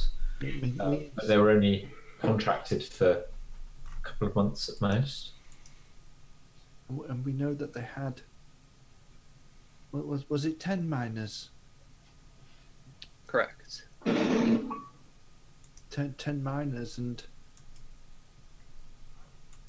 then they headed towards the mountains. But they came on a ship called the Sea Serpent. Gulliver said that as we were looking at spices, or after, well, while I was looking at spices. But we're assuming that. I mean, we're still only assuming, Bartleby, that they came on that ship. They might not have done. That is correct. Yeah. True. I'm trying to get it in my head that we saw them go through the village when we were there. We spent 1 week in Lindo, and now they are a month ahead of us. No, they're not a month. They're 2 weeks ahead of us. I think. I put a picture of your wagon. Yes. Oh God! 2 wheels. I think 2 wheels are faster. It's more aerodynamic. I think Silas was just slightly confused with his. If everybody goes to the back, the donkey. Sorry, please continue. I think it's only a couple of weeks. I think Silas. I've said this before, but I think he was confused with his time. I see, but maybe when were the miners hired? They've been gone a couple of weeks. And how about the mercenaries? Similar sort of time. But they've been hired for a couple of months. So. But they've been hired for up to a couple of months, yes. I see. So somebody has been here hiring them previously without knowing. I find that strange because we've only found out to come here now when we went to the Lucius's villa, and we were there ahead of whoever was looking for it. Yes, and just remember, just to remind you, the two scholars did steal or take a book from the library. So in that book, there might have been information. So leading information. They might not have had to have gone to Lucius's villa to see the mosaic. So that might not have been them in the caravan going through the town. Well, correct, and there's still that. So there's a third party, possibly. Just to let you know, Bartleby and Gulliver, you sort of like saw the ship manifest and where it was on the pile of parchments. You don't think that this ship could have brought them. There's not enough time for them to hire the people and set off. You think it's probably a different ship, maybe a different purpose. I mean, there's some nice spices in there, including something that you as players might recognize as gunpowder. But apart, I wasn't allowed gunpowder. But apart from that, you don't think that the two, time scale wise, from what you know, would actually mesh together. No. Well, like I said, we've been going from Lindo for a day, plus we're in Lindo for 7 days. So 1 day prior to that, we're in a village where a mysterious figure went through. So this is me speaking, not my character. Who are you speaking to? Me. Went through. Yeah, So, Yeah. yeah, it's fine. I'll stop. Bye. See ya. I'll get my coat. Would you want to be ya? Okay. So yeah. So what are Gulliver, my friend? What are our plans? I need another 50 silver pieces to put a deposit to conclude a deal with the horse and cart. Okay, well, You're not. You're dealing with the woman, not the horse and cart. what? That'd be about 13 silver pieces each. I'll take 13 silver pieces out. No, it's 100 in total, my friend. So it will be 25 silver pieces. 50. You're not trying to make a profit on this, are you, Hasbro? No, I would never do that. I have already paid. And now it's 100. What's it going to be next? 200? No, my friend. I've already paid Hengist the money that I owed him for the last thing we paid Well, for. we're not paying Hengist back if you owe the debt. You can't just double the amount that you want. I had to pay for the rooms for here with Hengist. So yes. But no, it's 100 silver pieces for the horse and cart to rent, not to buy. It would have been 1,000 to buy. So as you interact with each other, arguing about money and who owns Always money. Yeah. Is there anything you obviously want to go to the nets and anchors later on?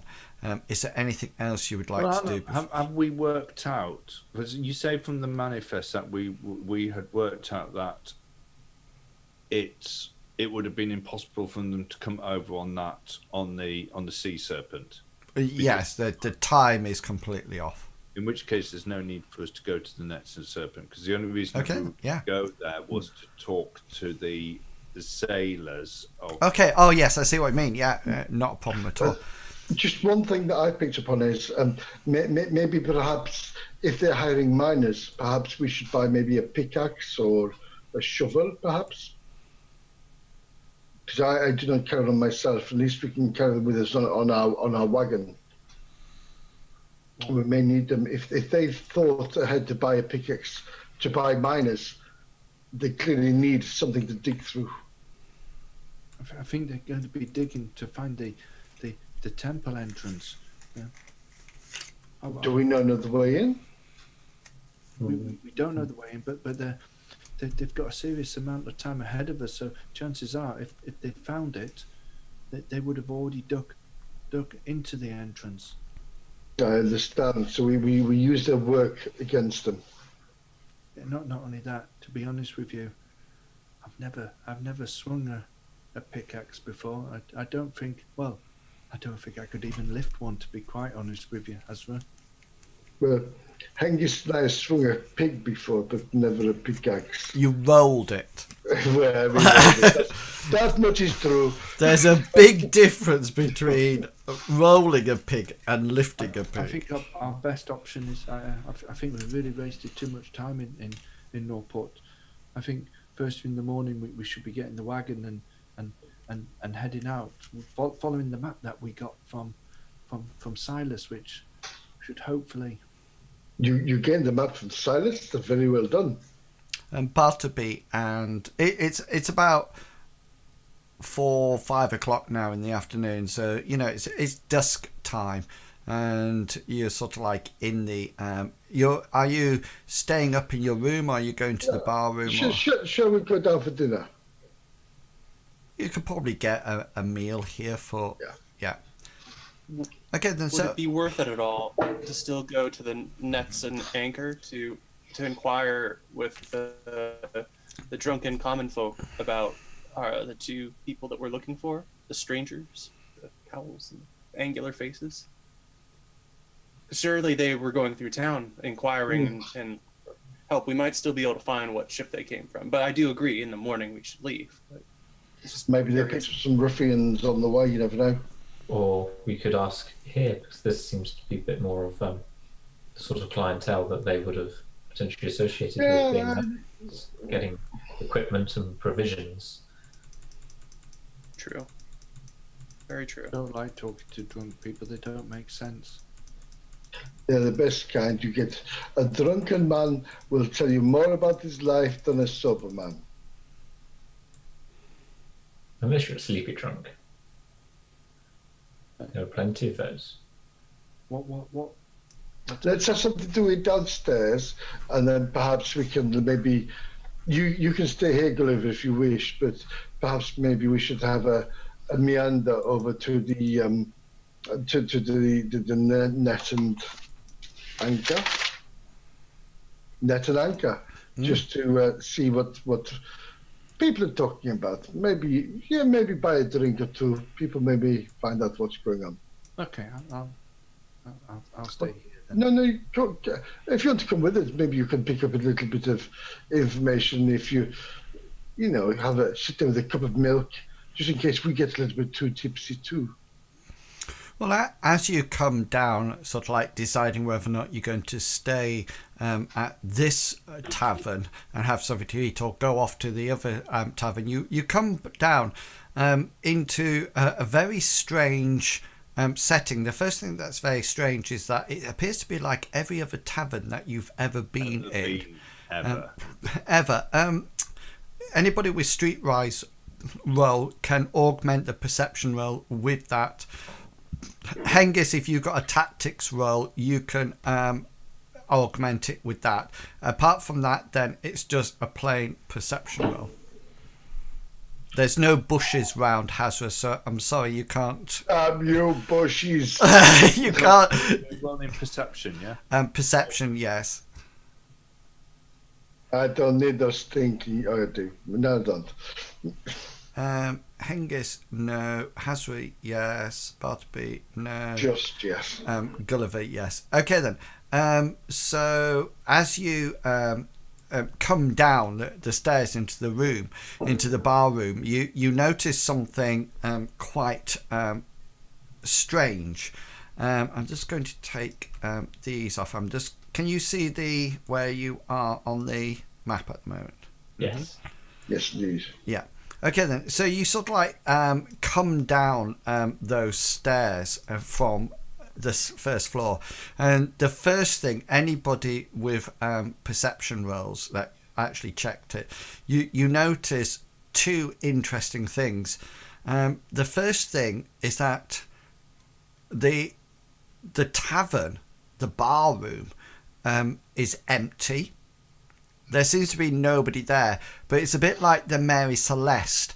So as you look around, there's sort of like plates of food or tankards of wine, of ale, just sort of like left. And as you come down, the people with the perception roll, you notice that it seems that there's two men at the door to the tavern, and they're just sort of like, one of them has pushed it open, and you can see people almost like just the last couple of people making a hasty exit from the bar room. I'll just put them on so you can see where they are. There's one. And there's the other. So they look quite substantial. They seem to be wearing some kind of armor, but not very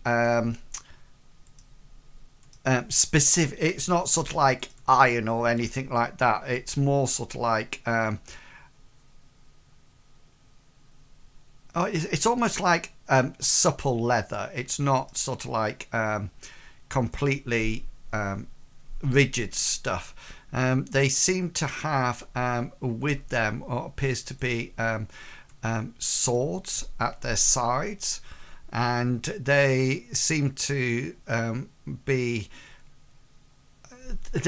mercenaries of some description, and they sort of like let the last person out, and then they sort of like see you. Bartleby, you're right next to the the bar there.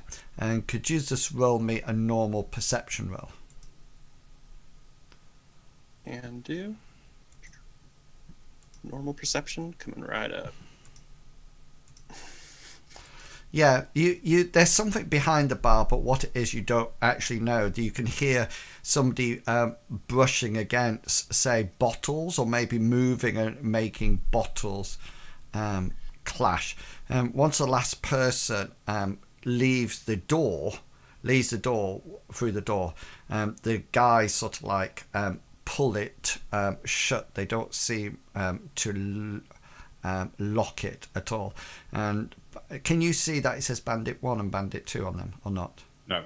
Okay, then. So the one, the top one, I'll just put a stick up. Can you see the red dot? Yeah. Yeah. That's So Bandit 1. so that's Bandit 1, and this one that's Bandit 2. Yeah. Yeah, he's got a 2 in his dot. Yeah, he's got a 1 now, just so you can see that. So the Bandit 1 sort of like he keeps his eye on you guys, and he's always like says, well, my oh my, we seem to have found an empty tavern all to ourselves. And the Bandit 2 sort of says, yeah, we have, Bob, haven't we? Who would have believed that everybody would have gone from this place? Bandit 1 says, of course, maybe they were expecting some sort of trouble. And the other one goes, trouble, Bob? What do you mean, trouble? And Bandit 1 says, well, you know, if some people have been asking too many questions, that might be considered to be rather rude. Oh, definitely, Bob, definitely rude. And what do we do with rude people? I don't know, Bob. What do we do with rude people? We shut them up.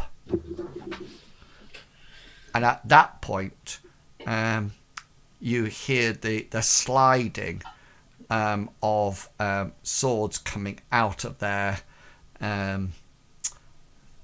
scabbards. And we will, please, dive in to some initiative, please.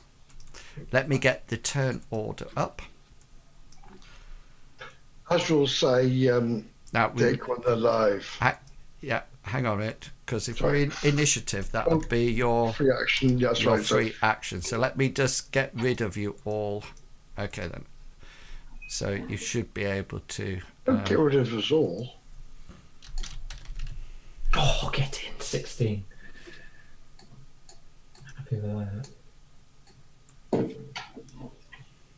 What's Hengist got on his face? Hengist had his draw tool open instead of his clicker open. Oh no! He's trying to put a mask on his face. I was joking. It's fine, he's just closed his cheek plates with his helmet. I'm the Joker. Thank you, animals. No worries. Do I know how on earth did I make that combat round green? No idea. Maybe it's something new. No. Where is this combat round? It's always been green. Oh no, I know why it is, because that's the next turn, isn't it? One, yes, yeah. Yeah. Right. Okay then. Let me just stick the bandits on. Let's roll a d10. 2, so they're going on 12. No, sorry, not. They're not going on 12. They're going on 9. Oops. I need to add them from here. But okay, so we'll call them bandits just for the sake of it, and they will be going on 12. So let's. Oh, well done, Hazra. Well done, Hengist, and Hengist well has got done. a decent one for once. Yeah, and I just need to do one thing because I just noticed it.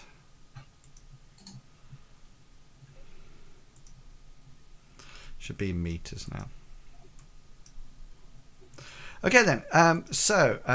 Just so people are watching, when it comes to combat rounds, each combat round takes 6 seconds to act out, and the players can do a range of actions. Things like they could take a move action, they can jump up and down, they could draw a weapon, etc. Everything takes an action. They have a number of action points, and each action point takes something to do. I've just noticed that the scale's not right. But, I was just going to say the same thing, so I'm running 90 meters to get past Gulliver. But we, rather than going into technical, it's exactly this. I'll move 2.5 centimeters to the left. We'll just play it via common sense. Yes, exactly. Yeah. So Hazra, you will go first on 20. Yep, no problem. Spear in hand. This is a stairwell, so I'll move in front of Gulliver. So I'm assuming that would be about 6 meters. You can move in front of Gulliver. That's fine. Yep. Okay then. Hengist, you up? Hengist is going to move slightly in front of Bartleby, keeping the stairs to his left so they can't come from him from his left or his right. Okay then. Bartleby, you up? Am I within touching range of Hengist? Depends where. It depends whether or not Hengist was that close to you or not. Hengist would be just in front, so when I say just in front, sort of like an arm's reach away. So in touching range. Enough space that if he was flung backwards, he's not going to immediately go and step on top of Bartleby, basically. So in which case he won't. Yeah. So in which case he won't be in touching range. You would have to move Bartleby with your movement action next to him. I'm going to go ahead and do that. Okay. Yeah. Gulliver, you're on 15. Would quickly surveying the room to see whether or not I can see any other opponents, would that be classed as a perception, or would it be classed as a assess situation? It depends how detailed you want to look. I want For example, if you're just quickly glancing round, then that would just be a tactical thing. I'll do that. I'll do that. And then there doesn't seem to be anybody else that you can see in the room. I want to start casting a spell. The spell that I am going to do is... How many turns? I'm just doing it now. Just give me 2 ticks. Target 1. So it's going to be 2, I do believe. Yes, 2. Okay, so that'll be your first round of spell casting, and the bandits move on there. So this one are coming to combat with you, Hazra. This one get to that position yet, but he's obviously moving into combat with you, Hengist. And we'll go up to the top of the top of the round order. So we're now on combat turn 2, still in the first round. And so Hazra, we're up to you. Muted though. The best kind of medevac is that muted. Right. If he's in combat range, I will thrust my spirit in. And okay, while saying this, I will say, take one alive. Yeah, 5 away.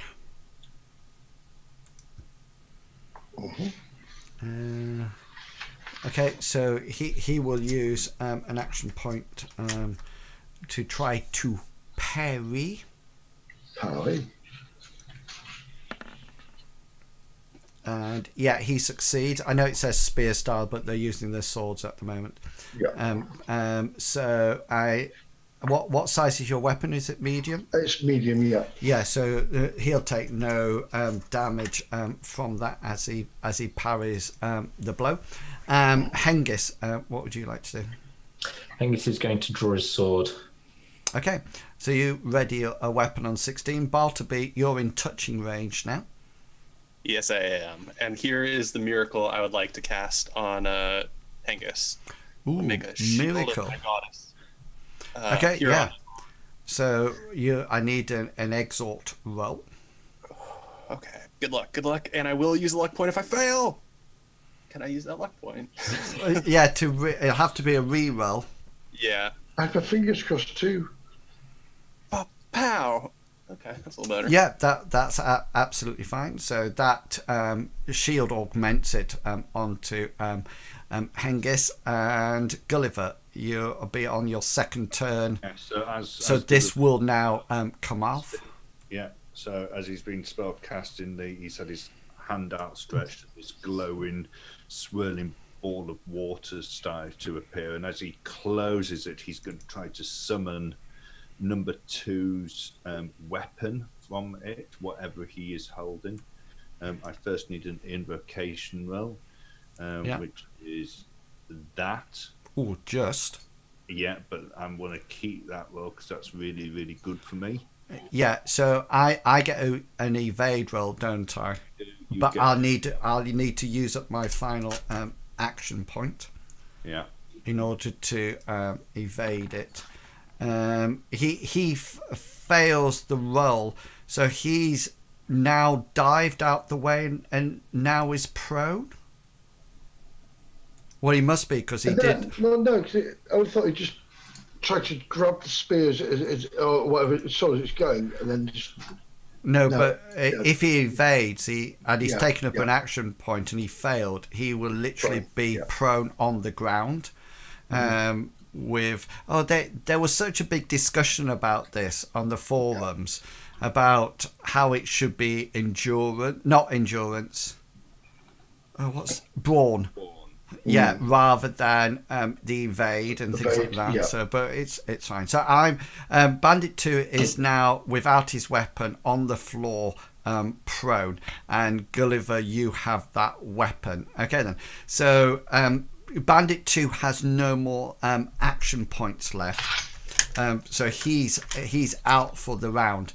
But Bandit 1 does. So he will move. He'll do his final move. He'll use an action point up to move into that position on his round, and that takes us to turn 3. Hazra, do you have action points left? I do indeed. I will thrust my spear towards him. I will not pierce him, but I will say, "Oh well, I want to compel surrender back. Do I need to hit first? Don't I? You'll need a special Combat. Yeah. Sorry. Right. Okay. We go. But no, it doesn't matter because he isn't. I'm just quickly checking it, but I'm sure that if he's prone on the ground, isn't that an automatic? They still need to hit though, don't I? No, I think it's an automatic hit. You just need to roll you to hit to make sure it's not a fumble. Yeah. That's no fun. Or a critical. No, I'm just. So that's the other reason that we do it. So attacker is attacking a helpless target, so he's prone on the ground. So so you will get two specials. Well, it's going to be compel surrender and force failure. Okay, so the force failure is a special, and compel surrender is a standard special. Okay, so what does the force one do? Force failure. I've got them. Sorry. Force failure. Defender fumbles combined with any other special effect requires an opposed roll to work, cause the opponent to fail his resistance roll by default. You force a target who fumbles to fail. You force a target who fumbles. Oh, it's a fumble. Yeah. Defender fumbles. My apologies.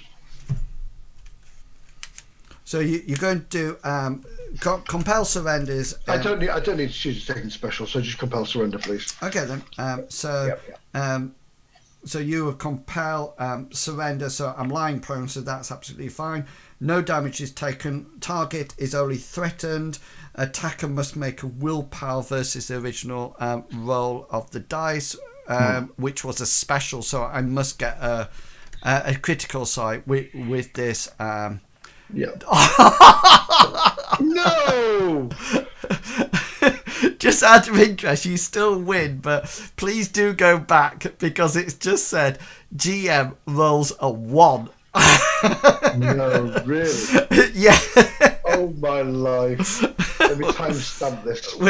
Yeah, which is a critical for him, but you have got the higher critical, so you actually. Oh my gosh! If he got a 6, he would have won. Yeah, but that wouldn't be his critical. Oh, I see. Yeah. His critical, he needs a 1 or 2. Oh my life! You are some. And that's why why it's always the bigger number. Yeah. For that reason. Reason. So you sort of like compel him to surrender. So he's now staying on the ground. And Hengist, do you have an action? Do you have? Hengist does have an action. So just as the bandit steps into his range, he is going to do a nice draw cut laterally across the chap's chest. Cool. Nice. Okay. Yeah, he will parry because he's got 3 actions. That's his style. No, he fails. So you'll have a special hit location damage.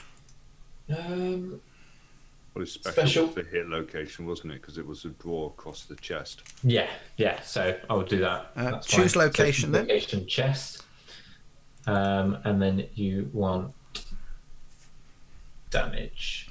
Yes, please. And it's that one because the buttons have changed. 7 points of damage. 7. Yeah, you sort of like slice your blade across his chest. It seems to sort of like make a gash in the leather armor that he's wearing, but doesn't seem to go through it at all. Bartleby, do you have any actions left? I do not. Gulliver, do you have any actions left? Can I see Bandit 1 through the stairwell? Yeah. Okay, so my free action is going to be to drop the weapon. Have you not used a free action this combat round? We're still in the first combat round. Didn't you assess? Do I need both hands free to cast a spell? Well, it depends what kind of spell it is. For example, if it's which ones do you need to use your amulet for? If you need, that's just rack and. Yeah, you don't need. I think the rules say that you just need one. Let me just say casting requirements. Here it is. Okay, I'm going to use my action to drop the weapon. Okay, that's a free action. Okay, but you're going to drop it again. But I don't have a free action. Just use a normal action to drop it. Just to let you know, it says the ability to gesture or symbolize with at least one free hand. So you would need one free hand. Okay then. So that's everybody done, I think. Yeah. So this is combat round 2, and we're back up at the top with turn 1, and Hazra, we're to you. I will maintain my position with my spear at the bandit's throat, keeping him down. Cool. Yeah, got you. Maintaining any sort of, if he makes a move, an aggressive move, I want to maintain that at his throat. Yeah, nice. He's quite happy to sort of like stay where he is. You've compelled surrender, so he's definitely surrendered and on the ground. Hengist, you're up. Hengist is going to be attacking again. Okay, cool. So he'll follow up that last attack straight away. That's a hit, yeah? Yeah. He'll use an action point, but he misses. So special hit location damage. So the special this time will be press advantage. Okay. And your information. His left arm. Yeah, I need damage. And damage. 8 points of damage this time. Left arm. Yeah, so that actually goes through his armor. He looks like he's got a wound on his left arm now. 8.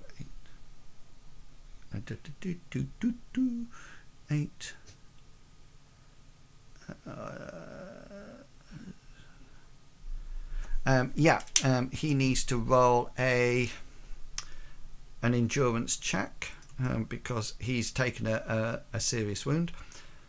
What's your original? He fails it. It was 36. So that's it. So which arm was it? His left arm. Probably not his attacking arm, but it is now useless. And I can't attack my next turn, can't I? Or if you're pressing advantage. Bartleby, is there anything you would like to do? I mean, now that Hengist pretty well has everything covered, and he has a shield protecting him, he doesn't need me at all. So I'll just move back so that I don't get hurt if he starts swinging really. About like right here. Yeah. So you just make your movement backwards. Brilliant. So now it's you, Gulliver. What would you like to do? Gulliver's going to point at Bandit 1 with his 2 fingers crossed, and he's going to say, "He doubled," and he's going to cast a spell. The spell that I'm casting is that. Yeah. But it's at range. Yes. Yeah. And oh, nice. That's the. So you take no magic points off because it's a critical roll, isn't it? Yeah, I don't get them back. I sure don't get one. No, you don't. I'm sorry. So my damage is now 1d4. Yeah. Okay then. Nice one. So as he casts it, what is he fighting with? It's like a scimitar sword. So like that, the sword just sort of like all gets tarnished and rust starts appearing. Yeah, nice. And the edge just loses its. As it yeah. Edge. So it's completely dulled the sharpness of it. Okay, so Bandit on 12 will delay his action because, of course, he can only use his action to defend in any case. So that's absolutely fine. And this is turn 2. Hazra, you're still standing over. Hengist. Yeah, I'm indeed. Hengist is going to follow up again. Okay. An attack. That's a hit. He'll use his, and he fails again. So you've got special hit location damage. Hengist will most likely use compel surrender. Try and finish this fight off. He's not helpless. Oh, he's not helpless. That's fine. He has to be helpless or disadvantaged. So the next one you need to do is either disarm or trip. Yeah, so it would be disarm then in that case. Yeah. If you can use that one.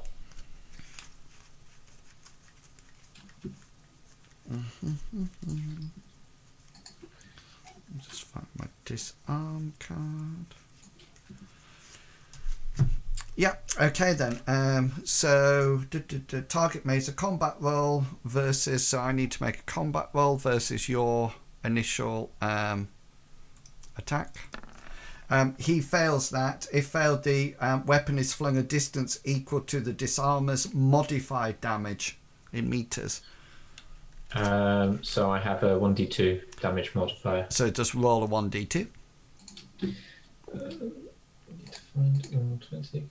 Is it the damage modifier in meters, or is it the modified damage in meters? It says, if failed, a weapon is flung distance equal to the damage disarmer's damage modifier in meters. Right. Or lands at the thing. So I presume, since a modifier is always a dice roll, isn't it? So Exclamation mark. Roll 1d2. No, I think it isn't it /row. Yeah. Was it /? Yeah. So anybody with yeah, that's it. So he is now disarmed, which means he's now helpless. So you sort of like pressed advantage on him, then disarmed him, and now your next one you can actually compel surrender. Yeah. Bartleby, you're on 16. Do you wish to do anything? I'm just sitting down at the table, I guess, to get a good view. Gulliver, you're up. Gulliver wants to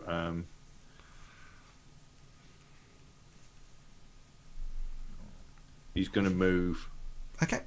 to around here. He wants to keep an eye on the door though. Yeah, got you. And let's need to... Oh yeah, I see where you are. Sorry, my maps really jumped in. Okay then, so on 12 I'll delay my action. Hazra, Hengist, this will be, if you can hit, then this will be your... Oh, nice. So that's a critical. So I tried to block it unarmed and failed.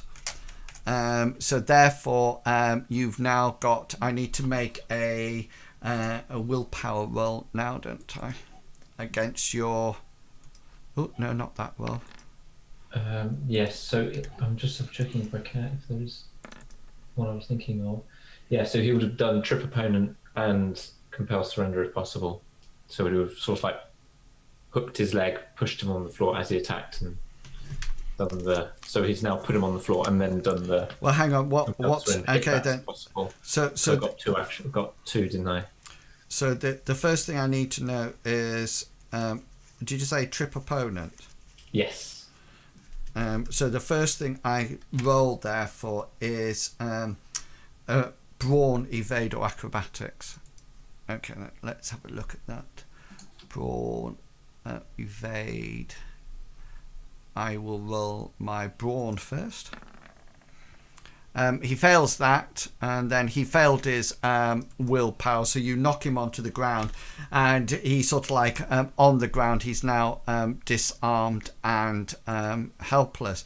Really nice combat, guys. And at that point, Gulliver and the rest of you, as you're towering over the two bandits, you notice that there's an almighty bash at the door.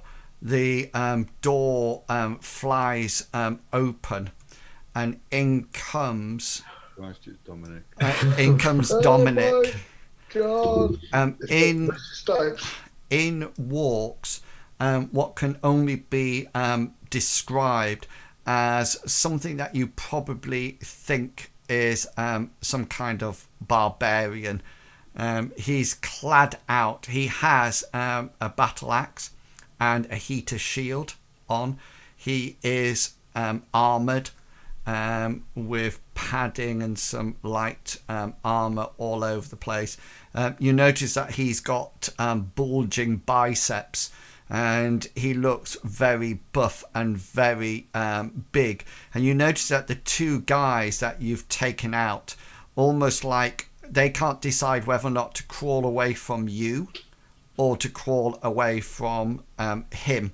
And he sort of like looks up at you, sort of like hefting his battle axe, and just sort of like up into a combat style, and says, "Never send boys to do a man's job." And you just need to do two things for me. One thing, anybody who can see the door, if you just roll a perception check for me, please.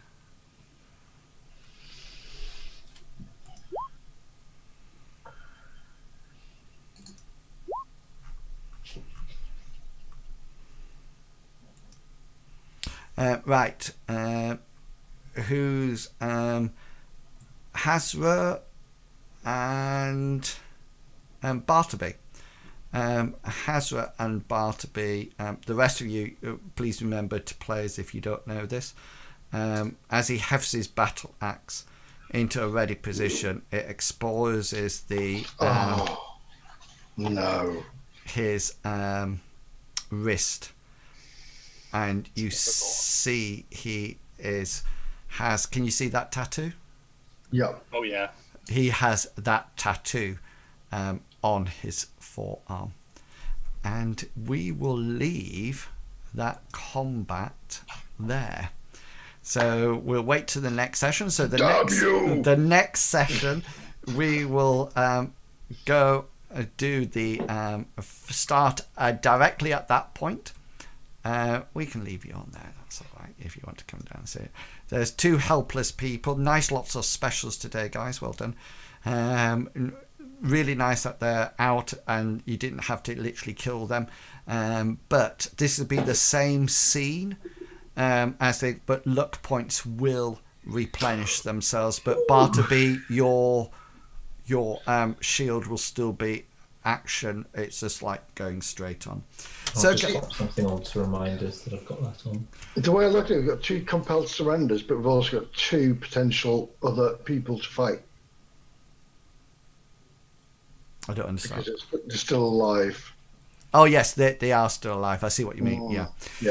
Okay then, thank you very much. I hope you enjoyed tonight's adventure, both the people who are playing and the people who are watching. I hope you enjoyed it. As you can see, combat is slightly different from Dungeons and Dragons when it's to hit roll hit points and knock down hit points over and over again. This game has things like special attacks, so you can compel surrender, trip, disarm, bash, throw sand in there, flurry, which gives you an extra attack and everything like that. So plenty of things to enjoy. Okay then, so does anybody have any announcements that they would like to make? I have none. No. Ditto, I have none. No. Pickles. Oh dear. You sound all so sad Oh, when poor you Pickles. I know, when you say nothing. We have nothing. So brilliant. Nothing to give. So if you've enjoyed today's adventure, then please do come back next week. We'll be playing the same time, 7 o'clock BST time next Saturday. Come back to see how the Force stands up to a screaming barbarian horde. And in the meantime, please remember that you can check out all the rules to the game on my YouTube channel. It's just just with InWills on the end. So please feel free to go across and have a look at it. And if you're interested in listening to the first podcast of Mithras Matters, then it's available there in the link, and you will hear myself having interview with one of the co-creators of the rule set, Lawrence Whitaker. And next month we're hopefully having a review or something by one of the a player of Mithras, and what it'll be we do not yet know yet. So anyway, please, I will be streaming again tomorrow at 2 o'clock GMT BST time when I'll be doing some more Elder Scrolls Online. But please do join me throughout the week when I'll be playing both Black Desert Online for a while and probably trying to finish Forager, because it's so addictive. I just want to play it when nobody else is there. I didn't realise I've got that. I've had it for ages. And I saw your video and I was like, oh, yeah, I'll take my humble bumble. It's absolutely, I, as Chuggerwugger knows, I don't really enjoy those types of games, but I'm fully addicted. You said it many times during your stream. Yeah. So anyway, but then you changed it and you were like, oh my God. Yeah. So anyway, it's been brilliant for you to come along tonight. I hope you've enjoyed the game, and please look after yourself and make sure that all your opposed rolls give you at least one spanking special. Until next time, we'd just like to say, from me, it's good night, and it's from you guys, it's good night. Good night. Thank you. Morning. Good night. Good night. See you later, guys. Bye.